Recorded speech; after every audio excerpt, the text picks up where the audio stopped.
everybody. Welcome back to One Hub Stadium and Bandits.tv's coverage of Round 6 of the 2019-2020 Australian Baseball League season. With Australian silver medalist Paul Gonzalez, this is Eric Bramer getting ready for Game 2 of today's twin bill between the Bandits and the Melbourne Aces. The Bandits took Game 1 by a score of 5-3. For a while, it was a dominating, overwhelming performance from Tim Atherton before the Aces came back and brought the tying run to the plate in the top of the 7th inning. Bandits held on to even up this series, and now they'll try and go for the doubleheader sweep with Corey Taylor on the mound. Corey Taylor has been in and out of the rotation. For that matter, he's been in and out of the broadcast booth, but he will be asked to go deep into this ballgame, something that the Game 1 starter, Tim Atherton, was able to do as well. And that actually, outside the win, the big thing was how deep he went. Bandits did not have to use any arms out of the bullpen, so with 2 games left to complete this series, that may become very critical and a key component of this series. Taylor is 3-2 with an ERA of 4.84. A couple weeks ago, he was bounced out of the rotation to make room for Ryan Bollinger, not because he was ineffective in any way, but because they felt that he would be most suited to a long relief role. He's back in the rotation here for round 6. And he will face an Aces lineup that begins with Yuma Mune, the third baseman, followed by Hayato Nishiura in center field and Quincy Lattimore in left field. Batting 4, 5, and 6 are Delman Young, Colin Willis, and Luke Hughes. And the bottom third of the Aces order has Mitch Ellis, followed by Alan de San Miguel and Jared Dale. The Aces have a record of 12-10 after their loss earlier today. The Bandits improved to 9-13. Bandits, at the very least, will hope for a split. But after winning Game 1, they now have their sights on winning this series and making a move in the very congested Northeast Division. Bandits are still in last place, but they're a couple good games away from being in a playoff spot and knocking on the door of first place in their own division. Yeah, and I think that's the key, is that they're still in the mix. And, you know, it's not time to panic. We're at the halfway point. And this is really when the Bandits want to start playing good baseball and building to a playoff spot and try to make at least a top 2 and hopefully put themselves in a position to host a final. 25 degrees Celsius, dropping 3 degrees from the first pitch temperature of Game 1. First pitch is grounded up the middle and into center field. 1 pitch into the ballgame. Yuma Mune has a base hit. First pitch delivered at 6:04 local time. Well, we talked about the offensive strength of the Aces, particularly at the top of the order. Mune hitting 373, Nishiura hitting 353, Lattimore hitting 341, and Young at 317. So that's really when you start looking at the meat of this order and the ones to really watch out for. Here is Hayato Nishiura, the center fielder. In Game 1, he was 1 for 3 with a single and a run scored his last time to the plate. First pitch misses for ball 1. Tom West calls balls and strikes behind home plate. First base umpire is Toby Pinder, and the third base umpire is crew chief Paul Latta. Pickoff throw to first, and Mune dives in safely. Mune is 5 for 7 in stolen base attempts.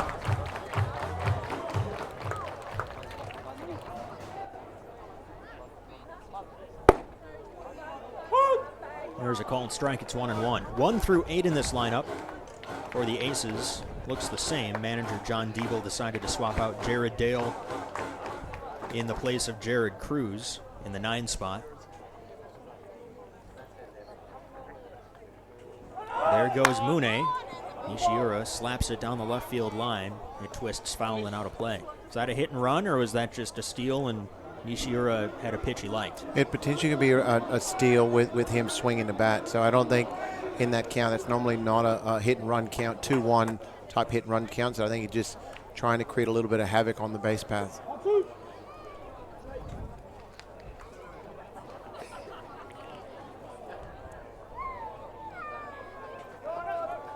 Nishiura swings and misses, throw back to first, and he's safe. Nishiura fans almost a double play the unconventional way. That'll bring in Quincy Lattimore.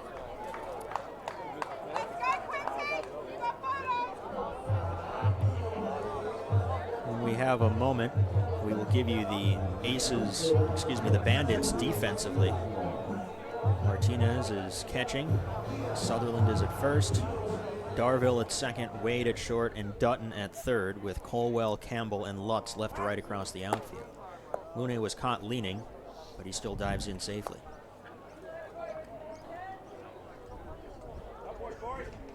Taylor coming off of his worst outing of the year, at least in terms of offensive success against him. Last weekend against Canberra, he took the loss, allowing 5 runs on 10 hits in 3 innings.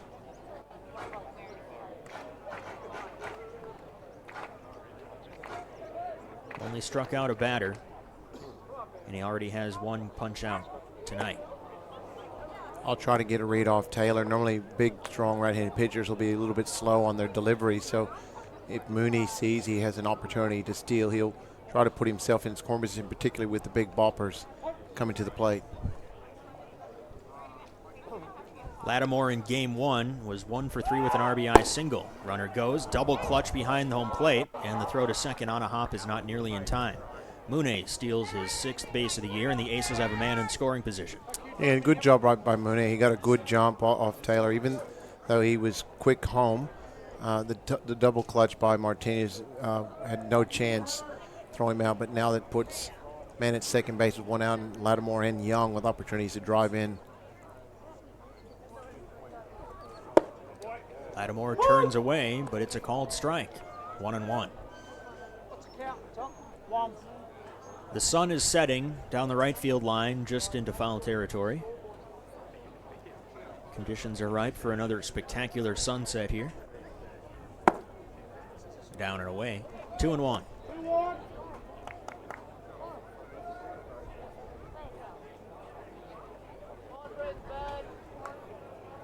If you're accustomed to tuning into Bandits games on a Saturday night and seeing the series finale, this is only game 3 of round 6. Lattimore takes just off the corner. Delman Young waits on deck. As we discussed last night, to get away from Boxing Day and also to take advantage of a rare Sunday in which the local teams aren't playing, this round 6 home series in Brisbane goes Friday, Saturday, Saturday, Sunday.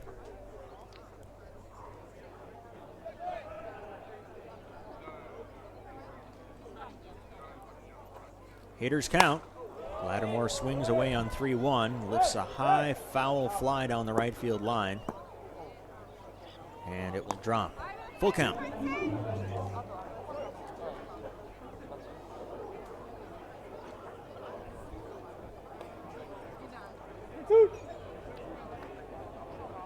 Bandits once again wearing their home white uniforms. Aces with the alternate red tops.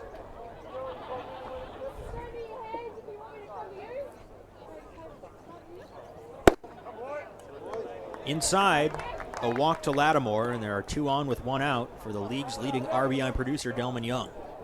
And this is where Bandits don't want to put themselves, particularly early in this ball game. So now they've got the big threat at the plate with Young, who leads the league in home runs, and he's got man on first and second, 1 out. Young has 7 home runs, 25 runs batted in.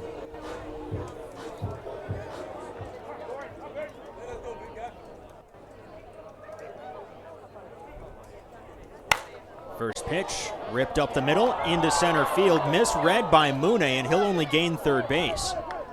You have to play it safe. You don't want to get doubled up. The sun might have had something to do with that as well, but Mooney only gains third. The bases are loaded with 1 down.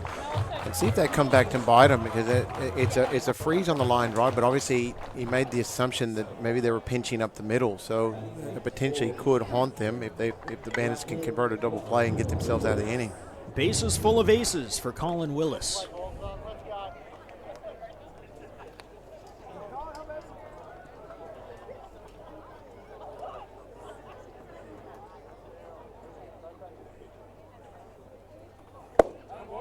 First pitch is a strike. Young's plate appearance was so quick we didn't have a chance to discuss the fact that he left the game in game 1 because the Aces used a position player on the mound and vacated the DH. Swing and a miss. 0-2. Now using Mitchell Ellis on the mound didn't come back to bite them in the conventional sense. Ellis pitched a 1-2-3 inning. But in losing Young, they missed out on a chance for Young to come to the plate in what turned out to be a pretty eventful top of the 7th inning. 0-2. Swing and a miss. A strikeout with the bases loaded gives Taylor his second out of the inning, and that'll leave it to Luke Hughes. That's a big out by Taylor right there. And you talk about needing to rear back and come back with a big strikeout. Talked about Mooney's base running situation going back when he potentially could score on that base hit. Well, that can potentially come in back and bite the Aces.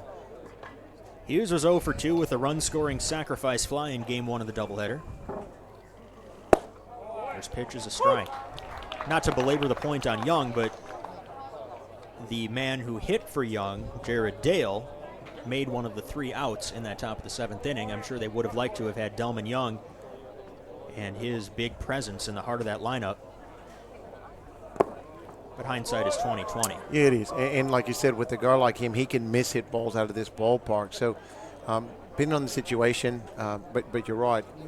Anytime you can have your bopper up there with a chance to tie it or win it, never want to take the bat out of his hand.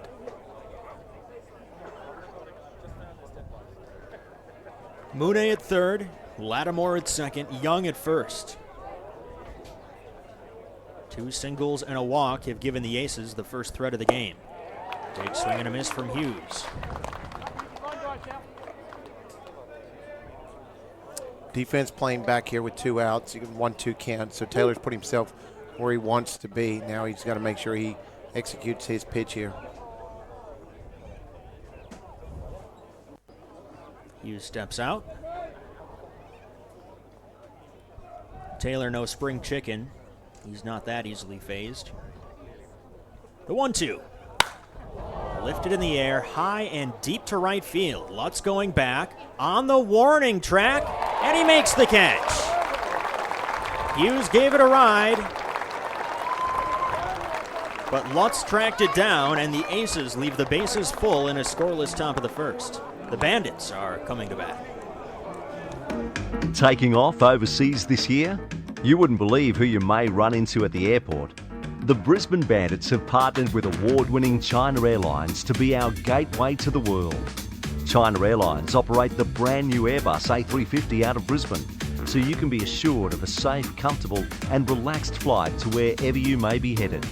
With daily flights from Brisbane to Auckland and return, you may just bump into a few of our champions lending a hand on board. And we'll be doing our best to live up to China Airlines 5-star services. So wherever you're heading overseas on China Airlines, keep an eye out for the Brisbane Bandits. You just never know who you might see.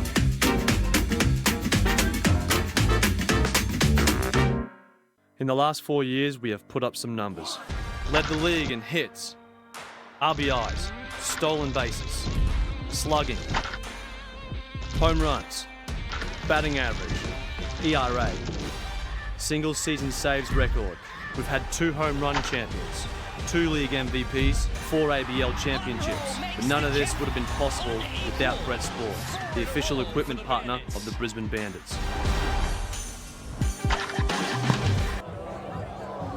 Dusan Ruzic will make his Melbourne Aces debut against the Bandits lineup that goes Tim Colwell, Logan Wade, Andrew Campbell, Mitch Nielsen, Jeremy Martinez, Donald Lutz, Wade Dutton, David Sutherland, and Wes Darville. Ruzic began the year with the Canberra Cavalry. He went 0-4 with an ERA of 10.20.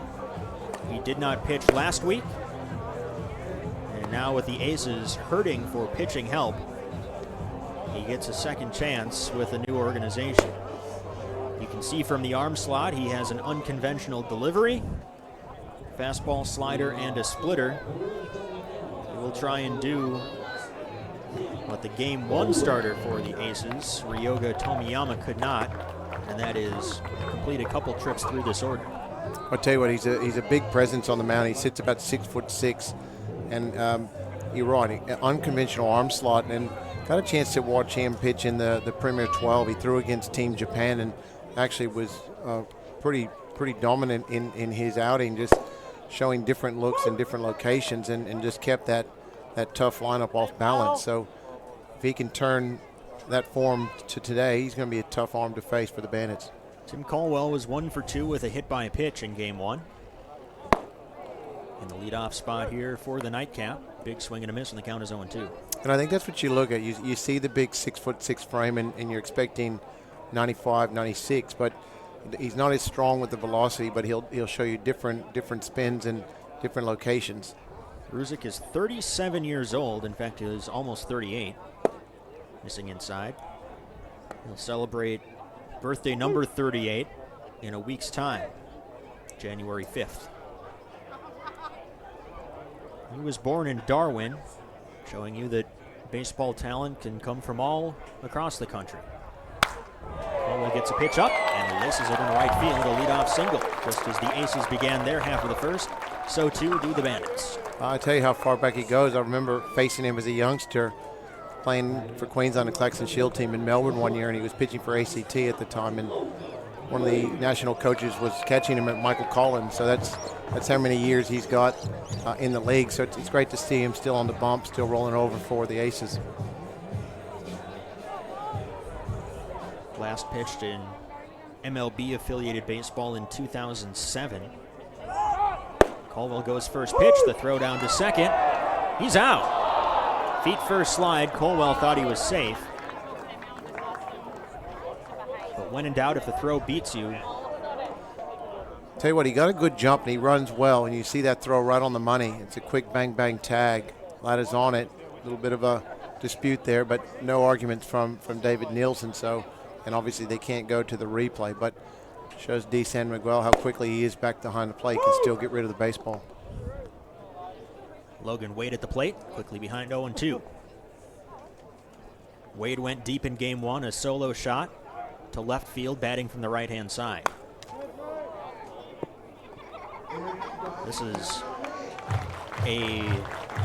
what's the right word? An established battery for the Aces.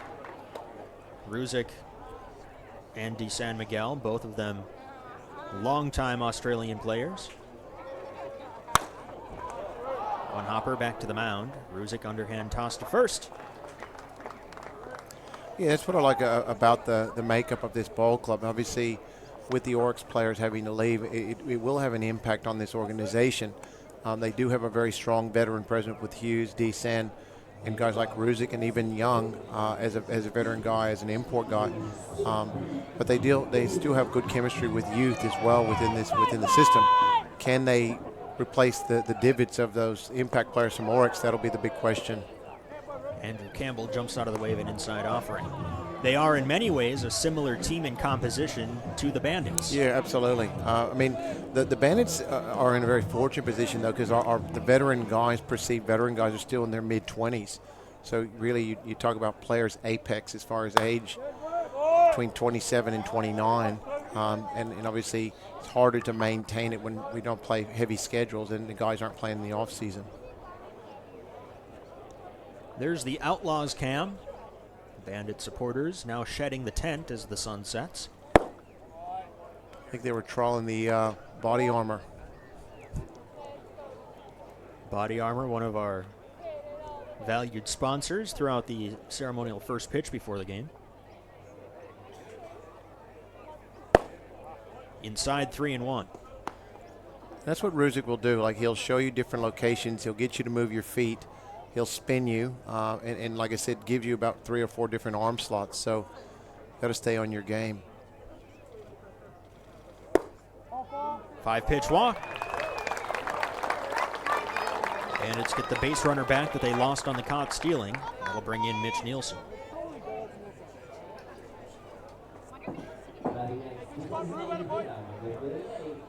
For Caldwell, by the way, that was the second time in 6 tries that he has been caught stealing. Nielsen, the switch hitter, bats from the left side. And the first pitch is on the inside corner. Mitch was 1 for 3 with a single and a run scored in game 1. Contributed to the 5-run 4th inning that was the difference in the ball game. There goes Campbell, throw down to second, out. 2 caught stealings for Alan de San Miguel. And he shouts out his middle infielders as well as he takes his walk into the dugout. A good first inning for the Aces catcher, and we head to the second, still scoreless on Bandits.tv.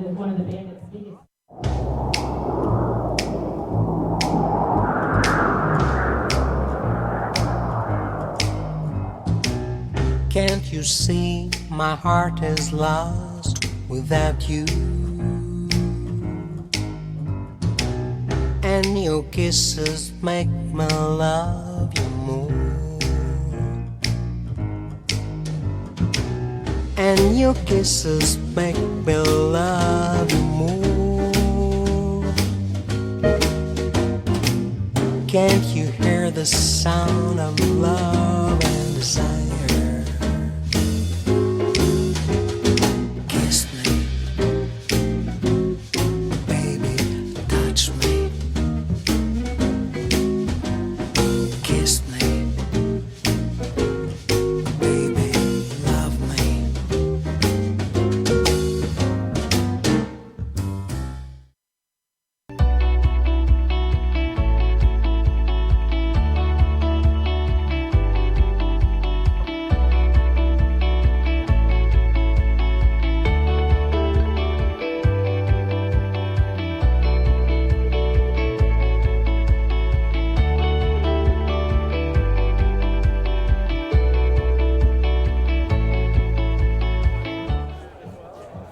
Top of the second inning coming up. Looks like another packed house here at One Hub Stadium. Scoreless between the Bandits and the Melbourne Aces. We have had sellout crowds each of the first 2 Saturday nights of the 2019 season.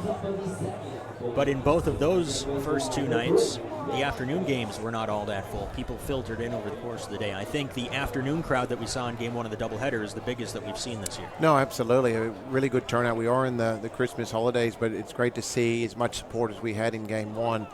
It looks like Game 2 will be a sellout again. So acknowledge all the fans that come out to support, and obviously all the fans support us on Bandits TV. Switch hitting Mitch Ellis takes ball 1, batting from the left-hand side. Ellis did it all in Game 1. With 6 outs to go, he broke up Tim Atherton's perfect game with a single. And then in his second career ABL pitching appearance, went 1-2-3 in the home half of the 6th. Yeah, he made it look easy. You know, one of those, it can't be that hard. But like I said, he's a good athlete. We were fortunate enough to have him for a couple years here in Brisbane, and obviously born in Melbourne, so he gets an opportunity to go back and play for his home club. So it's always good to see the guy still competing.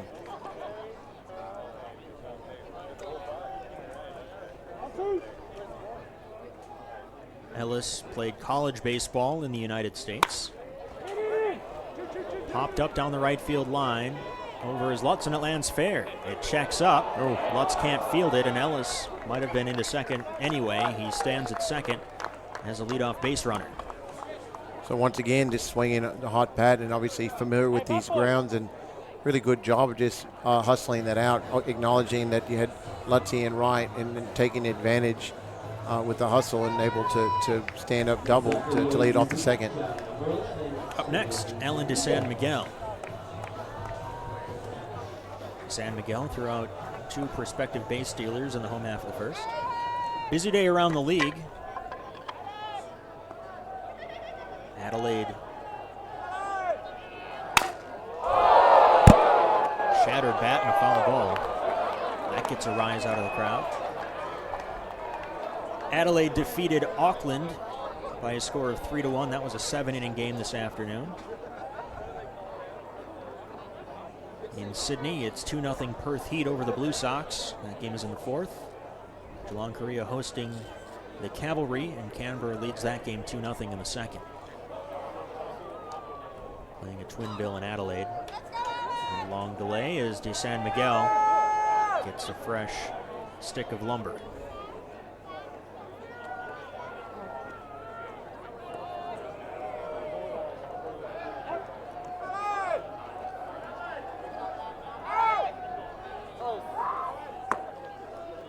Low and away, the count is 1-1.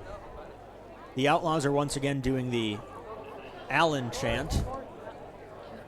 If you haven't seen it, you've got to go onto YouTube and punch in Allen.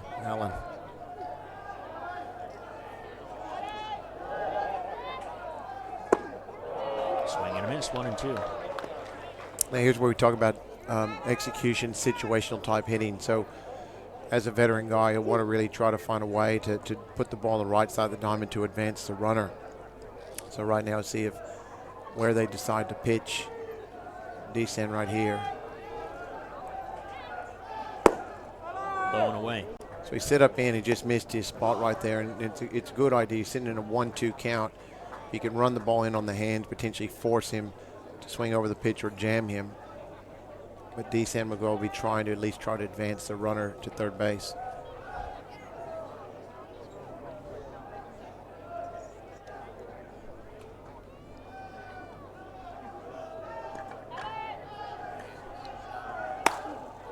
In on the hands, popped up back of first. Sutherland is there. He makes the catch. And immediately springs a one-hop throw to third that keeps Ellis in place. Yeah, really good job by Sutherland right there. Actually went back behind the baseball like an outfielder would, so he had momentum going to the bag and throws a strike to third base to not allow the runner to advance. So now puts pressure on Dale with a man on second base and 1 out. Sutherland's nickname is Goofy, as I understand it, because when he was younger, they thought that he comported himself in a goofy manner on the field, right? Well, he tripped over his shoelaces, and I know Hall of Fame, and actually the father of Wade Dutton, Peter Dutton, was the coach at this stage and used the term, and it's stuck ever since. So, but look, I think it goes many, many years, but I think the golden rule in Australia is if you don't have a nickname, they usually don't like you. So, well, it was leading into a compliment. Even though his nickname is Goofy, he is very fundamentally sound at first base. Unbelievable. Probably, I think there was a really good article about probably David Radum is the best defensive first baseman in the country. Jared Dale behind in the count 0-2 at the bottom of the Aces lineup. And I think that's we talked about it on one of the broadcasts. We talk about how it's underrated, but you look at a lot of the major league clubs, the investment in first basemen, particularly ones with Golden Gloves. Rizzo is one with the Cubs. Eric Hosmer. Not just what they do with the bat, but how many. Up the middle, fielded by Wade, throws on the run, and Dale is retired. Ellis takes third base. And as a former infielder, to know that you have that wingspan of Sutherland means you can get it in the vicinity. And he's not just good with his hands, he's good with his feet. His feet awareness around the bag are so good. He transitions around the bag extremely well. But I tell you talk to any of the infielders, they probably love throwing the big target. Yuma Mune will bat. Leadoff man singled on the first pitch of the ball game and got as far as third base before he was stranded. Aces are hoping to avoid the same fate here in the second. First pitch misses outside. Well, it was a made-for-Hollywood moment. I don't believe it happened the way they showed it in the movie, but in the movie Moneyball, when Billy Beane and Ron Washington show up at Scott Hatteberg's house and try and convince him to play first base. Inside. Beane is trying to sell Hatteberg, played by Chris Pratt, on the idea of playing first base. It's easy, right? Tell him, Wash. And Ron Washington says, it's incredibly difficult. It is. I know I transitioned when I got picked up by the White Sox to play first, and same thing. You think it's an easy transition from third to first, but the spins are different. The throws from the infielders, particularly if infielders don't get on top, a lot of movement and sinkers, and just really utilizing your feet and even picking the ball in the dirt. There's an art to that as well. But tell you what, when you've got a good first baseman, it is a game changer. A strike, and it's 3-1 to Yuma Mune. Hayato Nishiura waits on deck. Inning began with Ellis dropping a double down the right field line. To me, this is a big pitch right now, and I think when I look at Mune, his batting makeup, he's probably one of the more complete hitters in this lineup. He just always has good approach at the plate. Sends it into shallow center, long run in for Campbell, and he makes the running catch. The leadoff double is left aboard, and Corey Taylor works out of trouble once again in the scoreless second. You're watching Bandits.tv.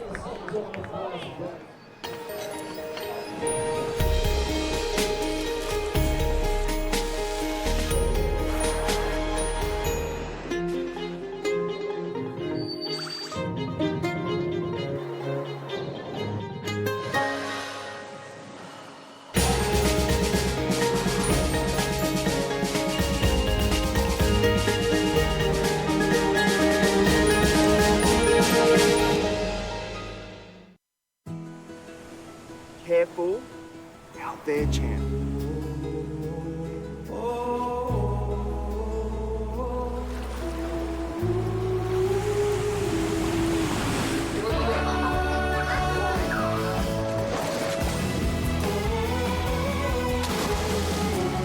How good is this?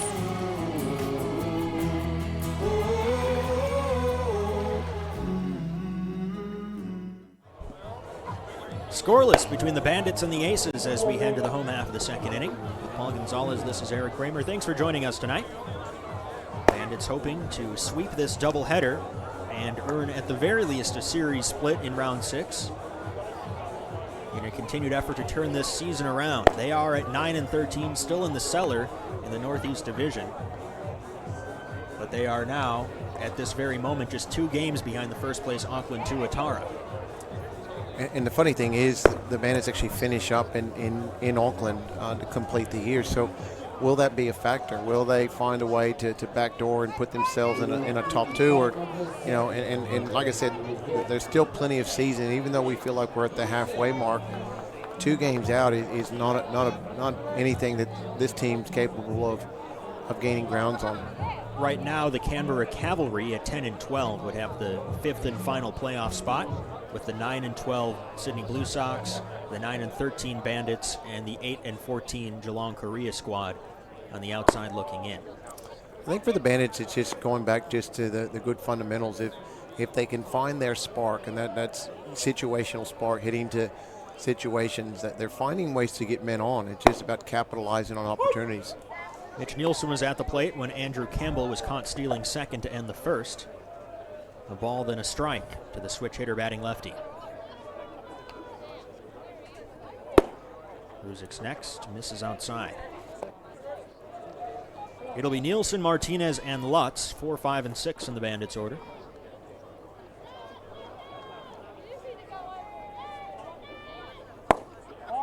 Ooh. 3-1, close pitch. And DeSan Miguel turns around to address home plate umpire Tom West. Ruzic retired only 1 batter in the first inning. Bandits ran into 2 outs on the bases. And a 5-pitch walk to Nielsen will begin the second. And this is when we talk about capitalizing on opportunities. It's getting that leadoff man on and then finding ways to capitalize on that opportunity and find ways to generate. The Aces last inning had a leadoff double and weren't able to capitalize, and that's the difference between winning ball games and losing ball games. So both teams have to do a better job of executing those situations. Here is Jeremy Martinez. Martinez was the first baseman in Game 1. He gets the start behind the plate in Game 2. Nielsen dancing off first. First pitch is a ball.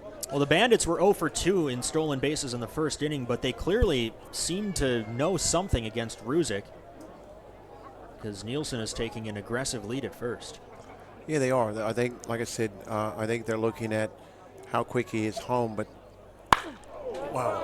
Ripped hard but foul down the third base line. How quick he is home, but the reality is DeSan's throwing the ball extremely well, and he's thrown 2 strikes to second. So, you know, Caldwell is a plus runner, and Soupy's not shabby either, and both of them gunned down. So will they stay aggressive? That'll be the question for the night.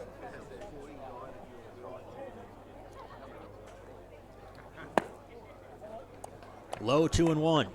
And again, Nielsen took a few hard steps towards second as the pitch was delivered before reconsidering. Look, he's not a guy that I would not typically see run, and David's not typically a guy that plays a lot of hit and run, especially in this ballpark. 4 of the 5 Bandits' runs in Game 1 came via the long ball, one of which was off the bat of Martinez. That was a blast to left center field.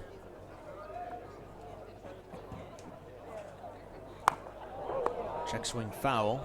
Almost kneecapped Donald Lutz in the on-deck circle.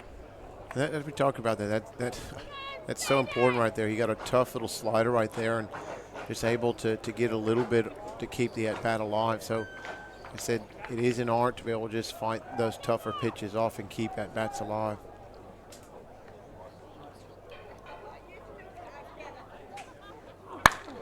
Driven in the air, high and deep to left field. Lattimore going back, it's up against the wall. Bouncing off the warning track, Nielsen is into third, he'll hold up there. Martinez with a stand-up double. The Bandits begin the second inning with a bang. They have 2 men in scoring position. And that's about taking advantage of opportunities. He fouled off that little tough slider, and then he got a pitch up in the strike zone. Absolutely crushed that ball in the left field for stand-up double. So that puts second and third, and that puts their big bopper at the plate who they want, Donald Lutz, with an opportunity to put the Bandits on the board early. Lutz homered in game 1. No need for a homer here. Infield is playing back. Even an infield grounder should bring home the game's first run. And that's what you'd want to see from Lutz, if they give him something to hit. Foul back.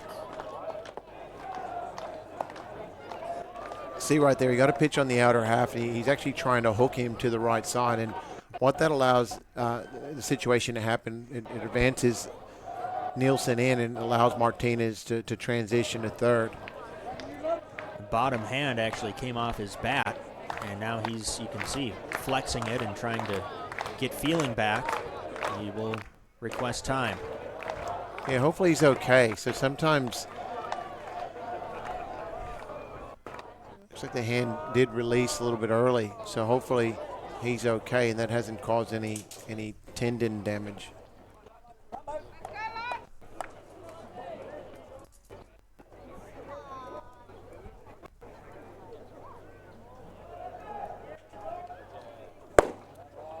Inside corner for a strike. And Lutz doesn't like it, neither does the crowd.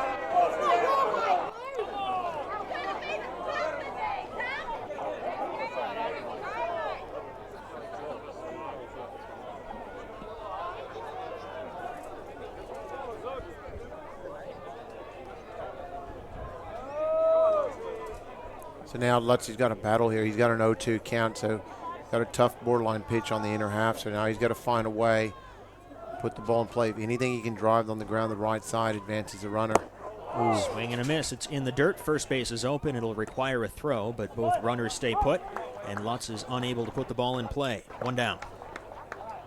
It's a good pitch by Ruzick right there. Throw him a tough slider after an inside fastball was called strike and got him to chase over the top. So that'll bring Wade Dutton to the plate with still men on second and third and 1 out. And we talk about opportunities to capitalize on. This is a chance the Bandits need to capitalize on this opportunity.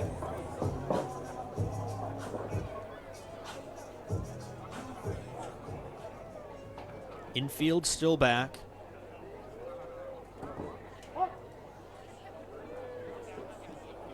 Dutton was 1 for 3 with an RBI triple, aided by a defensive misplay in center field in game 1.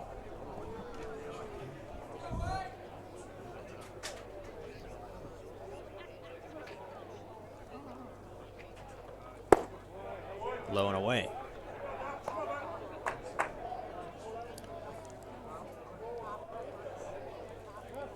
Nielsen runs well at third. Martinez, given his position of catcher, runs well at second. Low and away. Nice stop by DeSan Miguel.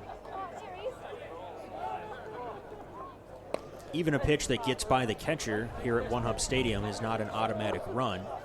A short backstop, much of it made out of brick. He'll get a hard carom and it could go right back to home plate. Yeah, and it is. It's really up to the runner to read it. You don't want your third baseman to make the call. So there's a strike. So Wade's still in a good hitting count, 2-1 with men on second and third and 1 out. But once again, Bandits need to see if they can capitalize on the opportunity. Lifted in the air, right center field. We'll see if it's deep enough. Caught by Nishiura, and the throw goes into the cut. Nielsen scores from third, and the Bandits have the first lead of the ball game. Dutton gets the job done, and the leadoff walk comes back to haunt Ruzick. Yeah, good job by Wade right there. Once again, got into a hitting count, didn't try to do too much with the baseball. Stayed inside it, shot in the right center gap, and that scores Nielsen easily, now making it 1-0. But still got a man in scoring position with a man on second base, but 2 outs. Now David Sutherland.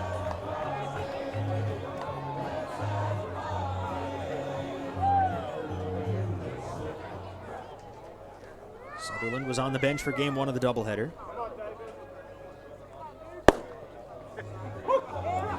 And he takes a strike. Sutherland and Ruzick, teammates on the national team. There's a strike, and it's quickly 0-2.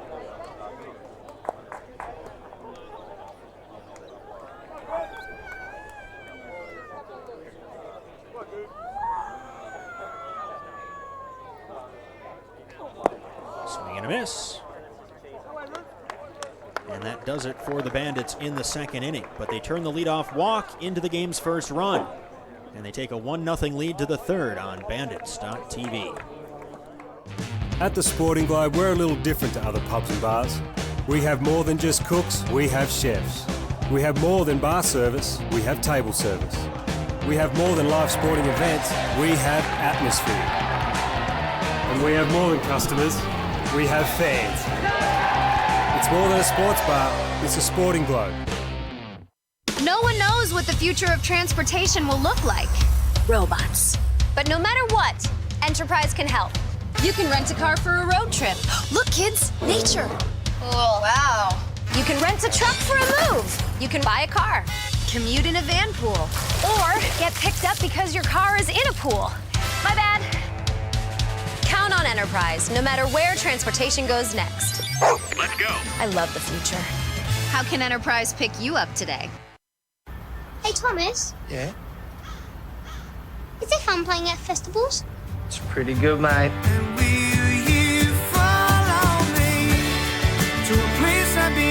Get to see amazing places, meet new people. Everyone's just pumped to be there. And you get to do the sign-off.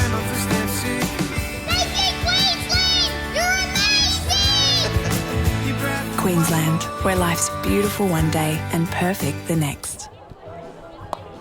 Wind blowing out per usual to right field. Perfect evening for baseball in Brisbane. It's 1-0 Bandits on top of the Aces as we head to the top of the third inning. That's a new flag on the right there. The Bandits logo and the Wolf's head next to it. That is a symbol of something. Mark Reedy, the Bandits owner, likes to use the wolf imagery. He does. Can't argue with the results, right? No, you can't. Four-time defending champions. Absolutely. He's a big game fan, obviously. Game of Thrones. And and well read on it as well. So he's already into books and he loves everything about it. So it's working. So don't change the chemistry. 2, 3, and 4 due up for the Aces. Nishiura, Lattimore, and Young. Corey Taylor pitching with the lead for the first time tonight. First pitch swinging. Nishiura flagged down by Sutherland. Taylor covers. That's a fine play by the Bandits' first baseman. Well, we've been talking about this man at first base, and he gets a tough in-between hop. You see him right there with the sliding grab. But the key is his awareness. See how he comes back and has the awareness to make the good feed for Taylor covering for out number 1. So outstanding job all around. Here's Quincy Lattimore. Drew a walk his first time up, but in the process was a bit unhappy with the strike zone and patching things up with home plate umpire Tom West before he takes his first pitch. And it is.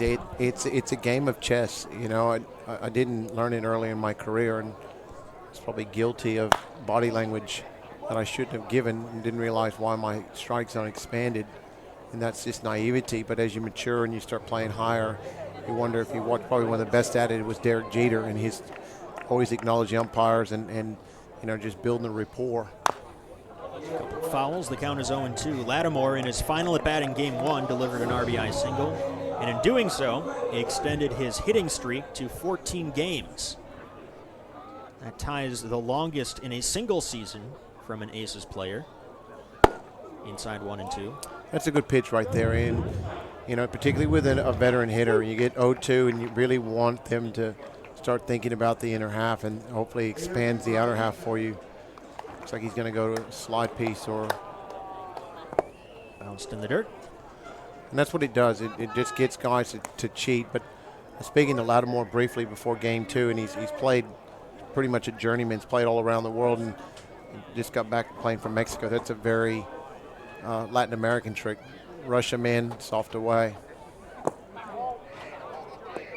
Check swing. Lattimore knew that he didn't go, and base umpire Toby Pinder confirms it. There's Margariti, the Wolf.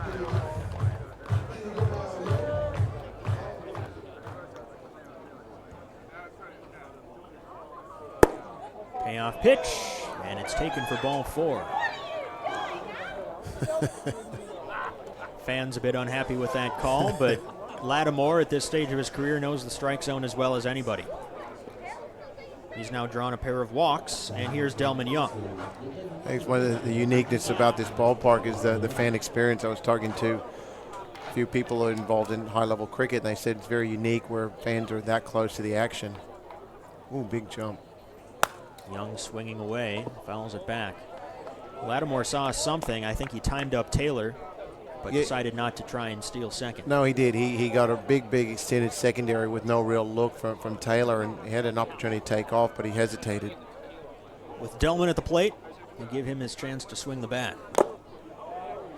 Fouled off the left foot of the catcher Martinez, and the count is 0-2. Young hit a soft line drive up the middle for a single in the first inning. Probably should have driven in a run, but Yuma Mune made his first few hard steps back towards second. As a result, he only got to third base, and that is where he was stranded.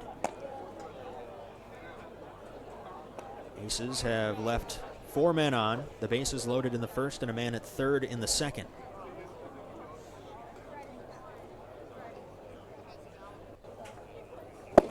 Swing and a miss. Young gun on strikes. That's out number 2, and the third strikeout for Taylor tonight. Yeah, big pitch right there, and just shows he's got good velo. The ball's by Young, who's not an easy out by any means. So just good location right there. Just ran the ball in on the hands and couldn't get the hands inside the ball. Here's Colin Willis, who struck out swinging his first time up.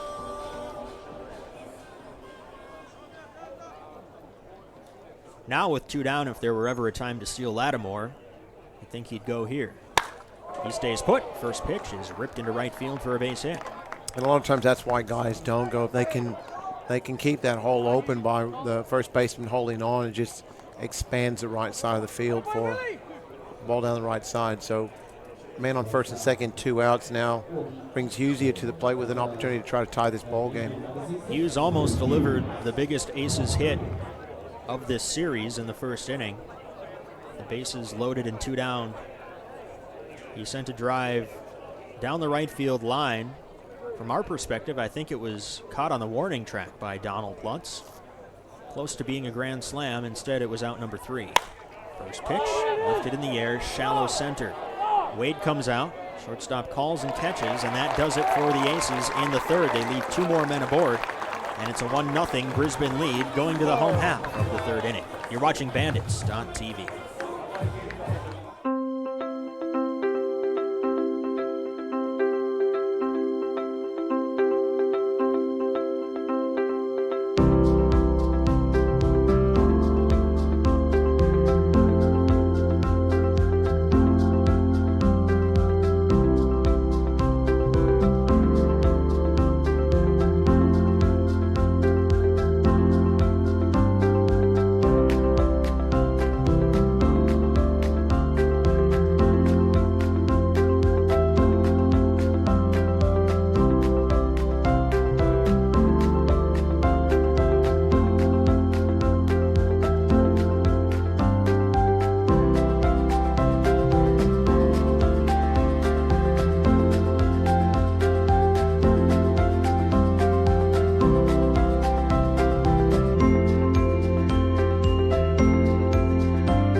Brett Sports seated ball organizer fits 5 dozen baseballs. Polyester construction means it is durable and its functional pockets allow for flexibility in storage. An adjustable strap and soft cushioned seat means that this organizer is essential for use at training. The Bandits lead the Aces by a score of 1-0 as we head to the home half of the third inning. It's been a trying season thus far for the last place Bandits, but winning fixes everything. Had a chance to talk really more at length than I usually talk with David Nielsen, the Bandits manager, before the game today. Just happened to be in the same place at the same time. Talked about the team's struggles and what can be done to fix them.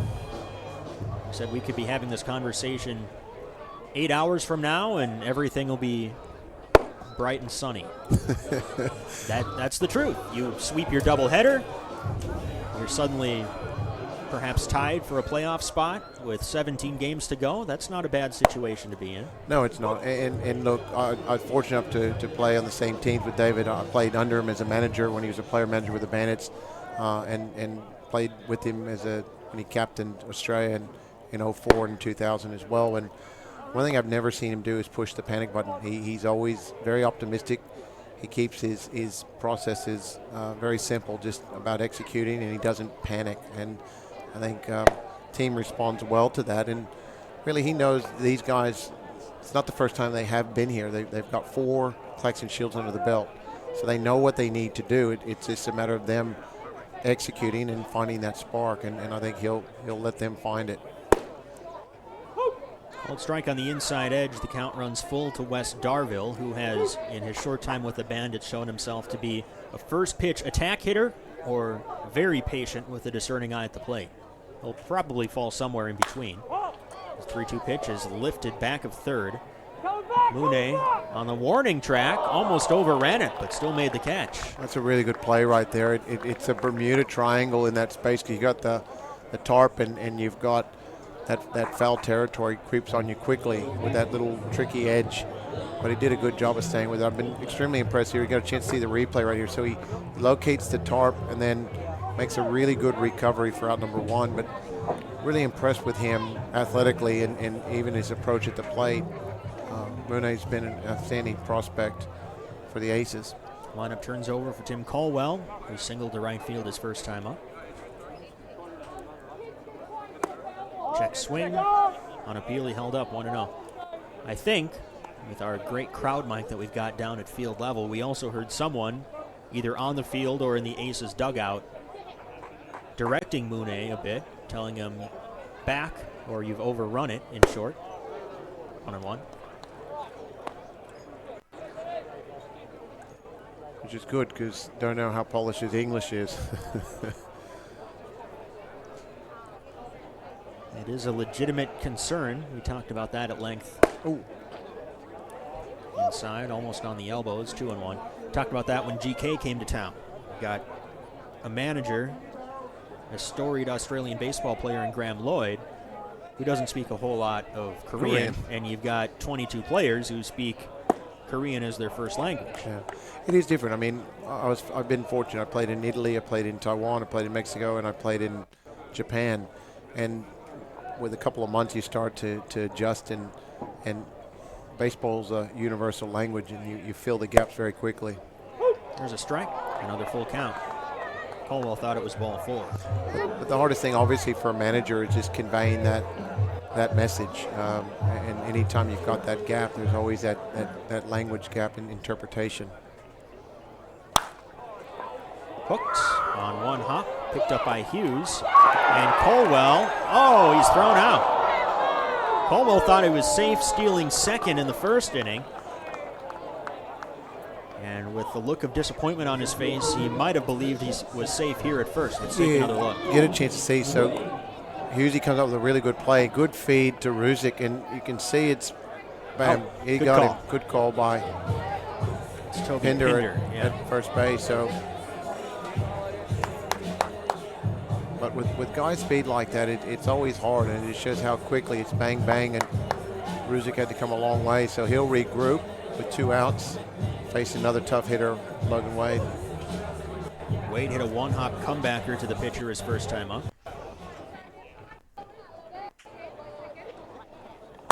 First pitch fouled back. One thing I have seen in these two games is just more aggressive swings at the plate. Looked like game one, Bandits hitters were feeling for the baseball. Now they're taking a lot more aggressive swings within the strike zone. So they're more aggressive, and their pitch selection's been outstanding. Missing wide.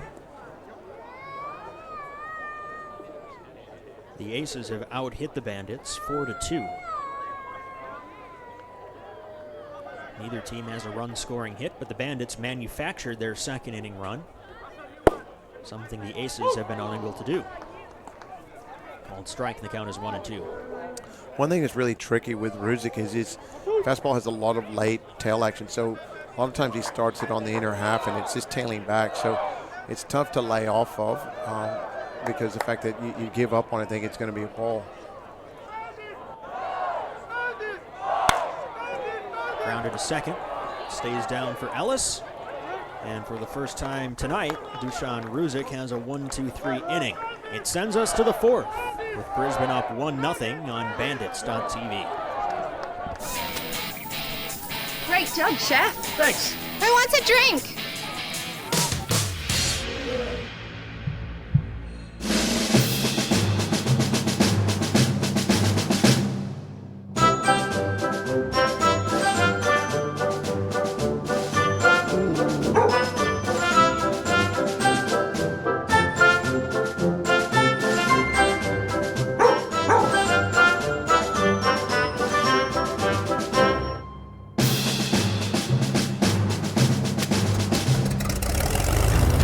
Let's go, Archer. Beers away. Thank you, Archer. Looks like these guys are working up a tropical thirst, Archer. Thank you, Archer. Beers to the beach. Yeah, thank you, Archer. They look thirsty down there in the outback, Archer. We'll all be. Thank you, Archer. Yeah.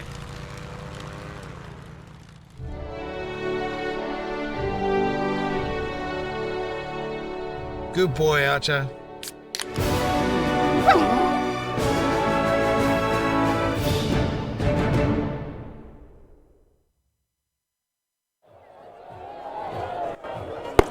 On to the fourth. Beautiful night for baseball. Look at that sunset here at One Hub Stadium. Bandits up 1-0 over the Aces. Picturesque. Vin Scully would call those cotton candy clouds. The great one. The best. Best there ever was, the best there ever will be. Mitch Ellis will lead things off for the Aces, followed by Alan de San Miguel and Jared Dale in the Aces fourth. Ellis doubled his first time up, got as far as third base before he was stranded. First pitch is fouled off the netting.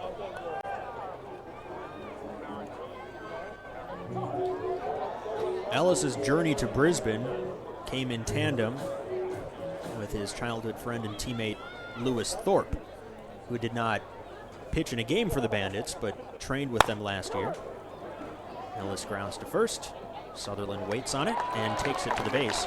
3 unassisted for the first out of the fourth. And that was a great story. Thorpe did come over to Brisbane and obviously was shut down by the Twins, but I got a chance to watch him pitch as you would have back home, and I think you'd have to say he threw extremely well for the Twins. So hopefully you get a chance to see him in the Minnesota uniform for a long time. Made his major league debut last year. Had his first 2 major league wins against, I believe, the Yankees and the Red Sox. Yeah, not a bad effort. Might have been the other way around, Red Sox and then the Yankees. But he definitely made an impression. Can you imagine the game changer if he would have played for the Bandits last year with that rotation? Missing in 2-0. Well, they did okay without him. They won the championship. They did. I tell you what would be huge. Obviously, we're talking about the next round of qualification for 2020 Olympics in Tokyo.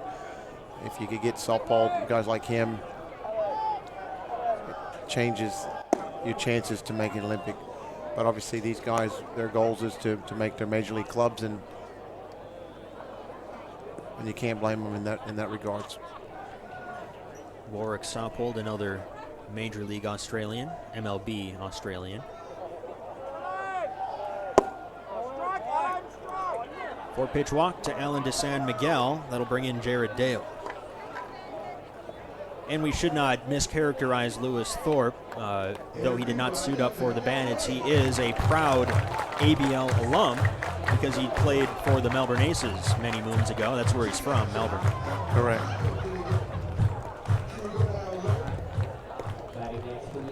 He was able to learn under the guidance of Travis Blackley, another lefty. Blackley is about 15 years further along in his journey. Dale tries to bunt but misses. He offered at the pitch, and it's 0-1. And very similar, like when you look at makeup and personalities, and Blackley was actually probably a very good mentor for him because he had the same type of journey to get to the big leagues. So it's always good to be shoulder to shoulder with someone like that, just be able to pick their brain.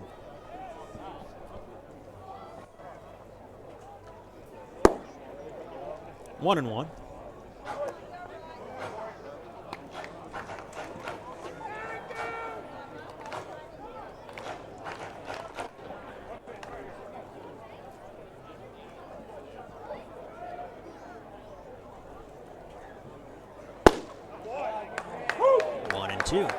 Taylor's had traffic on the bases each of his first 4 innings, but he's kept the game scoreless by keeping the Aces from converting with men in scoring position. Similar story to last night when the Bandits couldn't get anything done. There's a strikeout. 4th of the night for Taylor, out number 2 in the 4th. That'll turn the lineup over for Yuma Mune. Get a chance to see the pitch right here, just good old-fashioned baseball. Bring it in and throw it as hard as you can and run that little two-seamer down and in. So good pitch, good location for out number 2. Aces as a team tonight are 1 for 7 with men in scoring position. That one hit, the Delman Young single that did not bring home a run.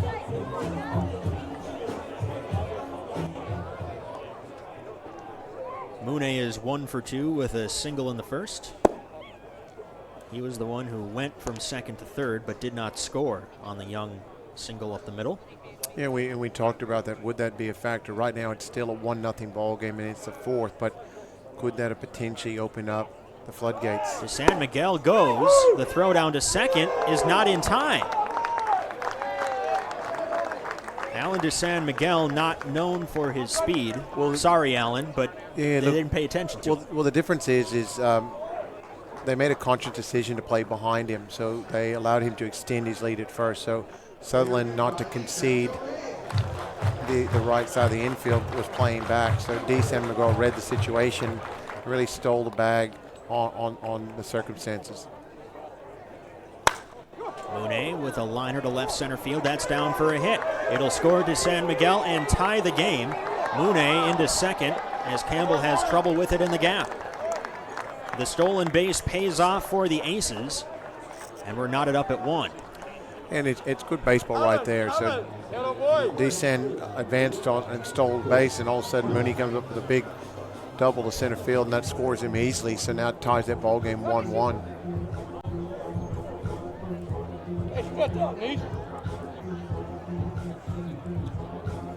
So normally what would happen in that situation is Sutherland would just play in his back pocket, then slowly peel off him just to keep him tied, but they played fairly deep, which allowed him to steal the bag. That was De San Miguel's first stolen base of the year. He did swipe one last year. It's only his second in his past 3 ABL seasons.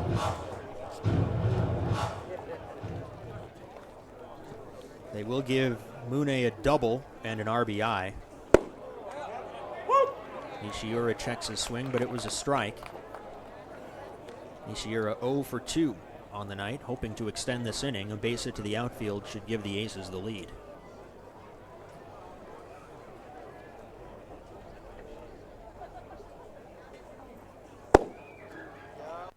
Low and away, 2-1.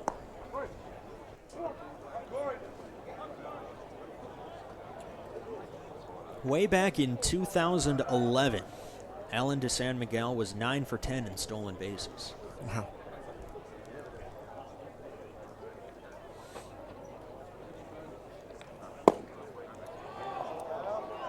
Three and one. First base is open, but the dangerous Quincy Lattimore is on deck.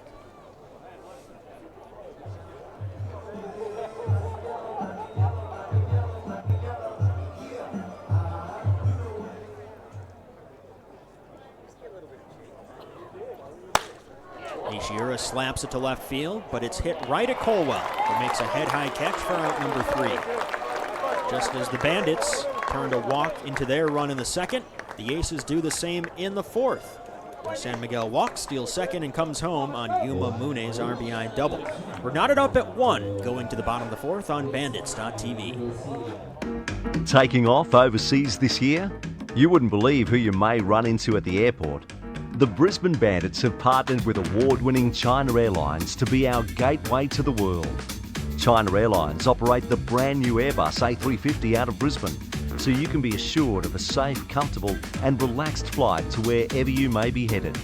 With daily flights from Brisbane to Auckland and return, you may just bump into a few of our champions lending a hand on board. And we'll be doing our best to live up to China Airlines 5-star services. So wherever you're heading overseas on China Airlines, keep an eye out for the Brisbane Bandits. You just never know who you might see.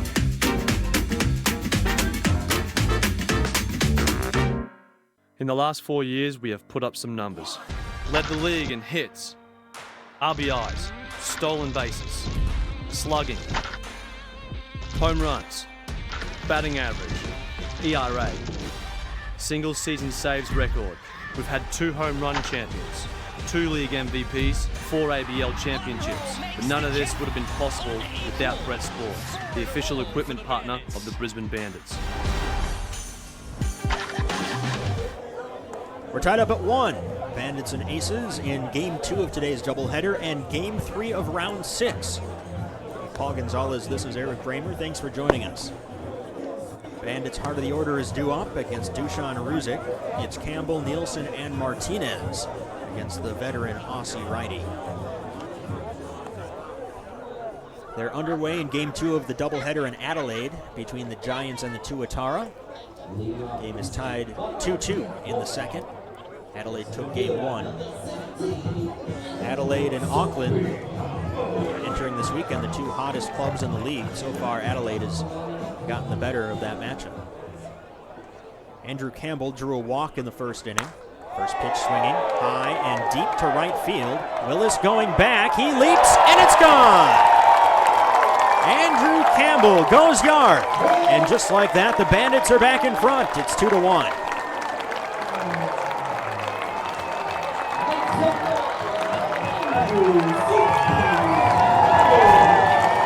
Vampire Jerky home run. And let's take another look.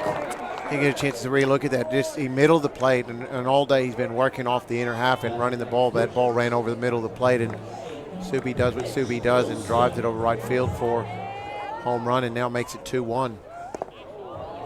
Mitch Nielsen swinging for the fences. Strike 1. That home run is Campbell's 4th of the year, and it breaks a 6-way tie for the team lead. A bunch of his teammates all had 3. 1-1.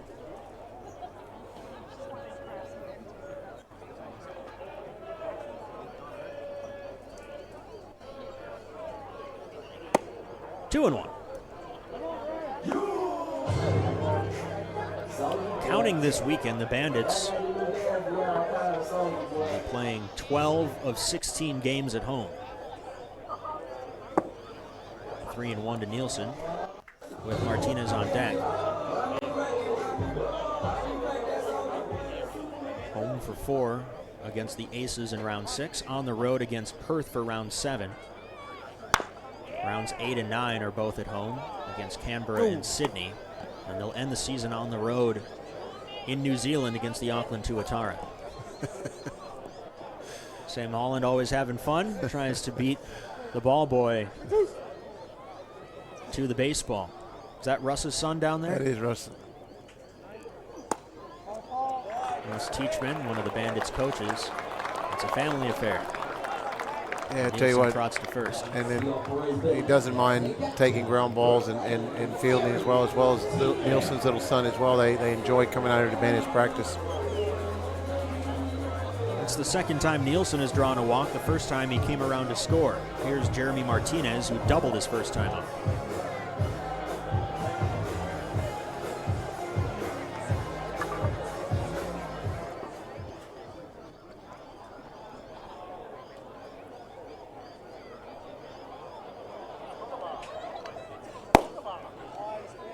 Missing low ball one. We've got a pair of kookaburras right now on top of the backstop netting. There's one down the first base line. There's the one above the third base dugout. Yeah, the malls will be on. I think a third one now is on the third base pole. So we've got three. Night has fallen, and the nocturnal creatures take over. They'll be on the hunt. I don't even know. They're not nocturnal, are they? Our crew doesn't know. No. They don't know much.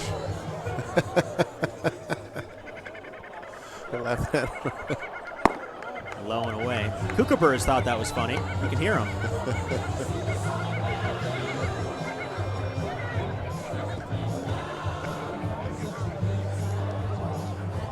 Maruzic has had trouble finding the strike zone. Martinez might get the green light here.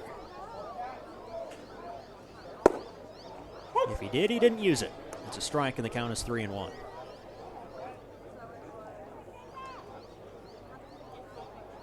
Well, second time around now, so the Bandits have an opportunity to see him first time, and this is their second game of the night, so get a chance to start to lock in. Lifted in the air to shallow left. It's the shortstop Dale out, and he makes the catch. Good pitch right there. Just didn't allow him to get his arms extended, and that ball did stay in on his hands and wasn't able to pull him inside for out number one. Here's Donald Lutz. Lutz struck out his first time up, but he did hit a long two-run homer in game one of the doubleheader. Lutz was clean-shaven 2 weeks ago, but he's grown the caterpillar back on his upper lip. That's the Donald Lutz I know and love, with a mustache. Seemed incomplete without it.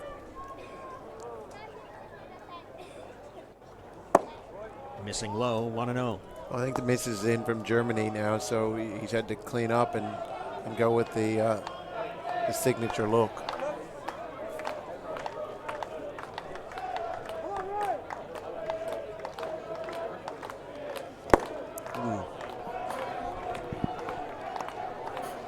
Big swing and a foul tip.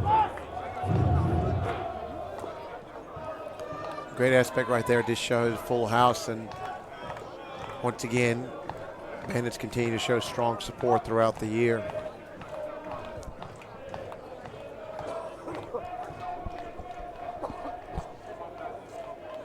Outlaws singing their Donald Lutz song. Is there a name to the song? I mean, I know the words by heart, but I don't want to misidentify it. Call it the Lutz. Lutz's Magic Hat.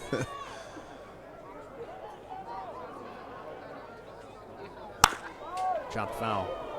I think one night they were all at the Newmarket Hotel, and they started the song, and the whole pub was singing along. The lyrics go, Donald Lutz's magic, he wears a magic hat, and when he signed for Brisbane, he said, I'd fancy that. He hits it to the left, he hits it to the right, and when we win the championship, we'll sing this song. They even made a limited run of Lutz's magic hats with the Outlaws logo on the front. Lifted in the air to right field, deep, but appears to be playable for Willis. Just shy of the track, he makes the catch. 2 down. Nielsen still at first. That'll bring in Wade Duck. I think the Outlaws even have their merchandise range as well. And yeah, I know Lutzy was sporting one of their caps a few days ago. That is Lutz's magic hat. That's his magic hat. On the side.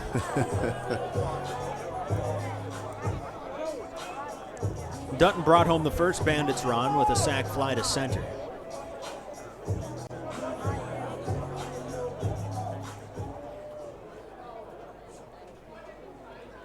Swing and a miss. 0-1.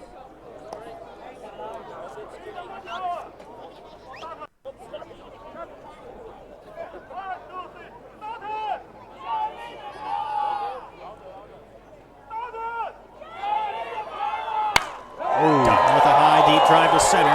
Going back, Nishiura. He looks up, and it's gone! Just over the wall in center field. A 2-run blast for Wade Dutton extends the Bandits' lead to 4-1.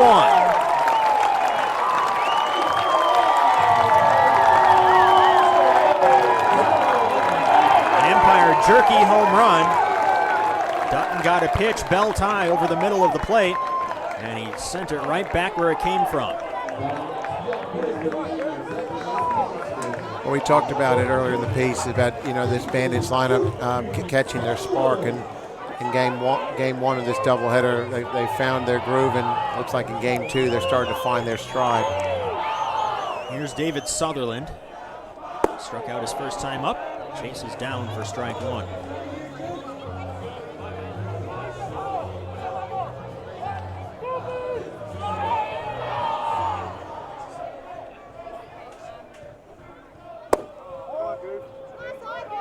Just missing, 1-1. No secret that the Bandits are a home run happy team. But the splits are quite dramatic. They have now hit 24 home runs this season, and 20 of them have come in their home ballpark. It's all about the launch angle. Low and away. 3-1. What's the home runs to single ratio? Entering play today, the Bandits, well, entering this game, I suppose, Bandits hit 22 home runs.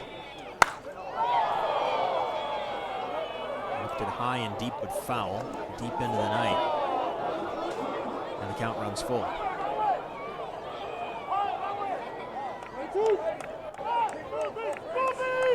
I got to do some mental math here. I might not be able to give you the answer right now. Payoff pitch coming. Up and away. The walk will extend the inning and bring Wes Darville to the plate. It'll also bring Alan de San Miguel to the mound. And also the manager, John Diebel. Makes a move or a motion to the home plate umpire. But he has not asked for the ball from Dusan Ruzic yet. And sometimes it's just a momentum changer. It's a good call by Deebs just to come out and just talk to his righty. You never want to make a guy feel like he's on the island on himself. So goes out there, just reassures him that he's doing his job. We talk about this 4-1 ball game. It's not a big lead here in this ballpark. If you're probably in Sydney or potentially even Canberra with some of the bigger ballparks, you start to push the panic button. But here, you're still within a ball game.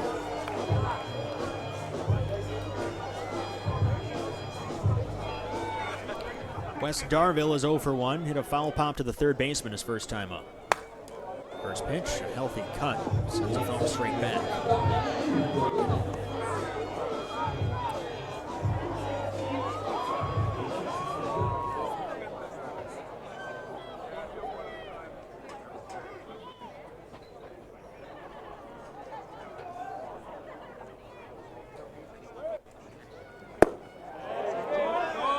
Check swing, he went.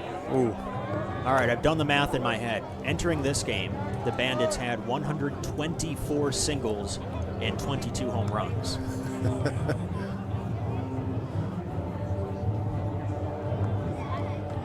Now, don't ask me to do any math in my head for the rest of the night. Well, you and I called that game where I think there was 7 hits, 6 of them home runs. Yeah. They were all solo. With 2 outs, Darville can run down to first, but he knows the end result and he goes into the dugout. It's a good inning for the Bandits. A pair of home runs, one from Campbell, one from Dutton. Give Brisbane a 4-1 lead as we head to the 5th on Bandits.tv.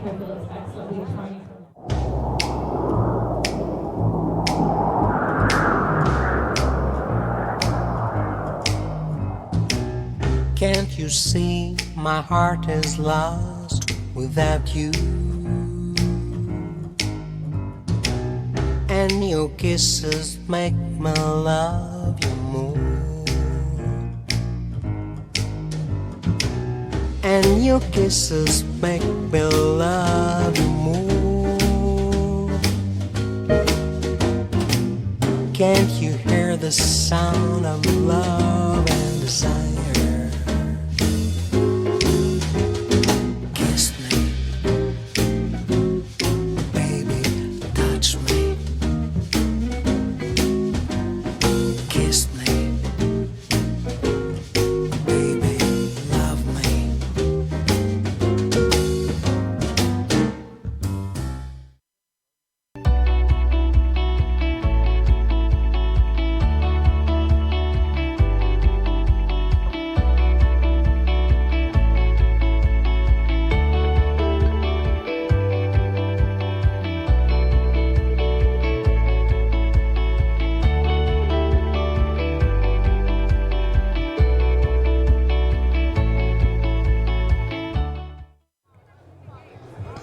Bandits over the Aces as we head to the top of the 5th inning at One Hump Stadium in Brisbane. Heart of the order due up for Melbourne. It'll be Lattimore, Young, and Willis against Corey Taylor for the second consecutive inning, or rather for the second time in the last 3 innings. He's staked to a lead. We'll see if he can protect this one. Well, to me, this is the important inning. You put up a crooked number, now you're sitting 4-1, but now you got the deep part of the order for the Aces. If he can try to put a 0 on the board. Lattimore pops up. Shallow center. Darville out. He makes the catch. And the Lattimore hitting streak will have to be extended another time. That'll bring in Delman Young.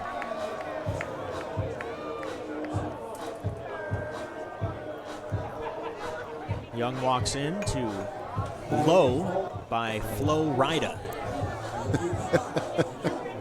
which came out in 2007. Which was Delman Young's rookie year. Oh, he so might have been I don't think your son put that much thought into it. No, he might have actually done some research. It might have been his walk-up son back in the day. So when I went home, Major League Baseball really changed the game since I was back home. I know minor leagues has always had a lot of theatrics with the music, but I went to a Rangers ball game and it was just a show they put on, and I did the same thing. I went to Seattle and watched the Mariners play, and they put on a great show. Swing and a miss, 1-2.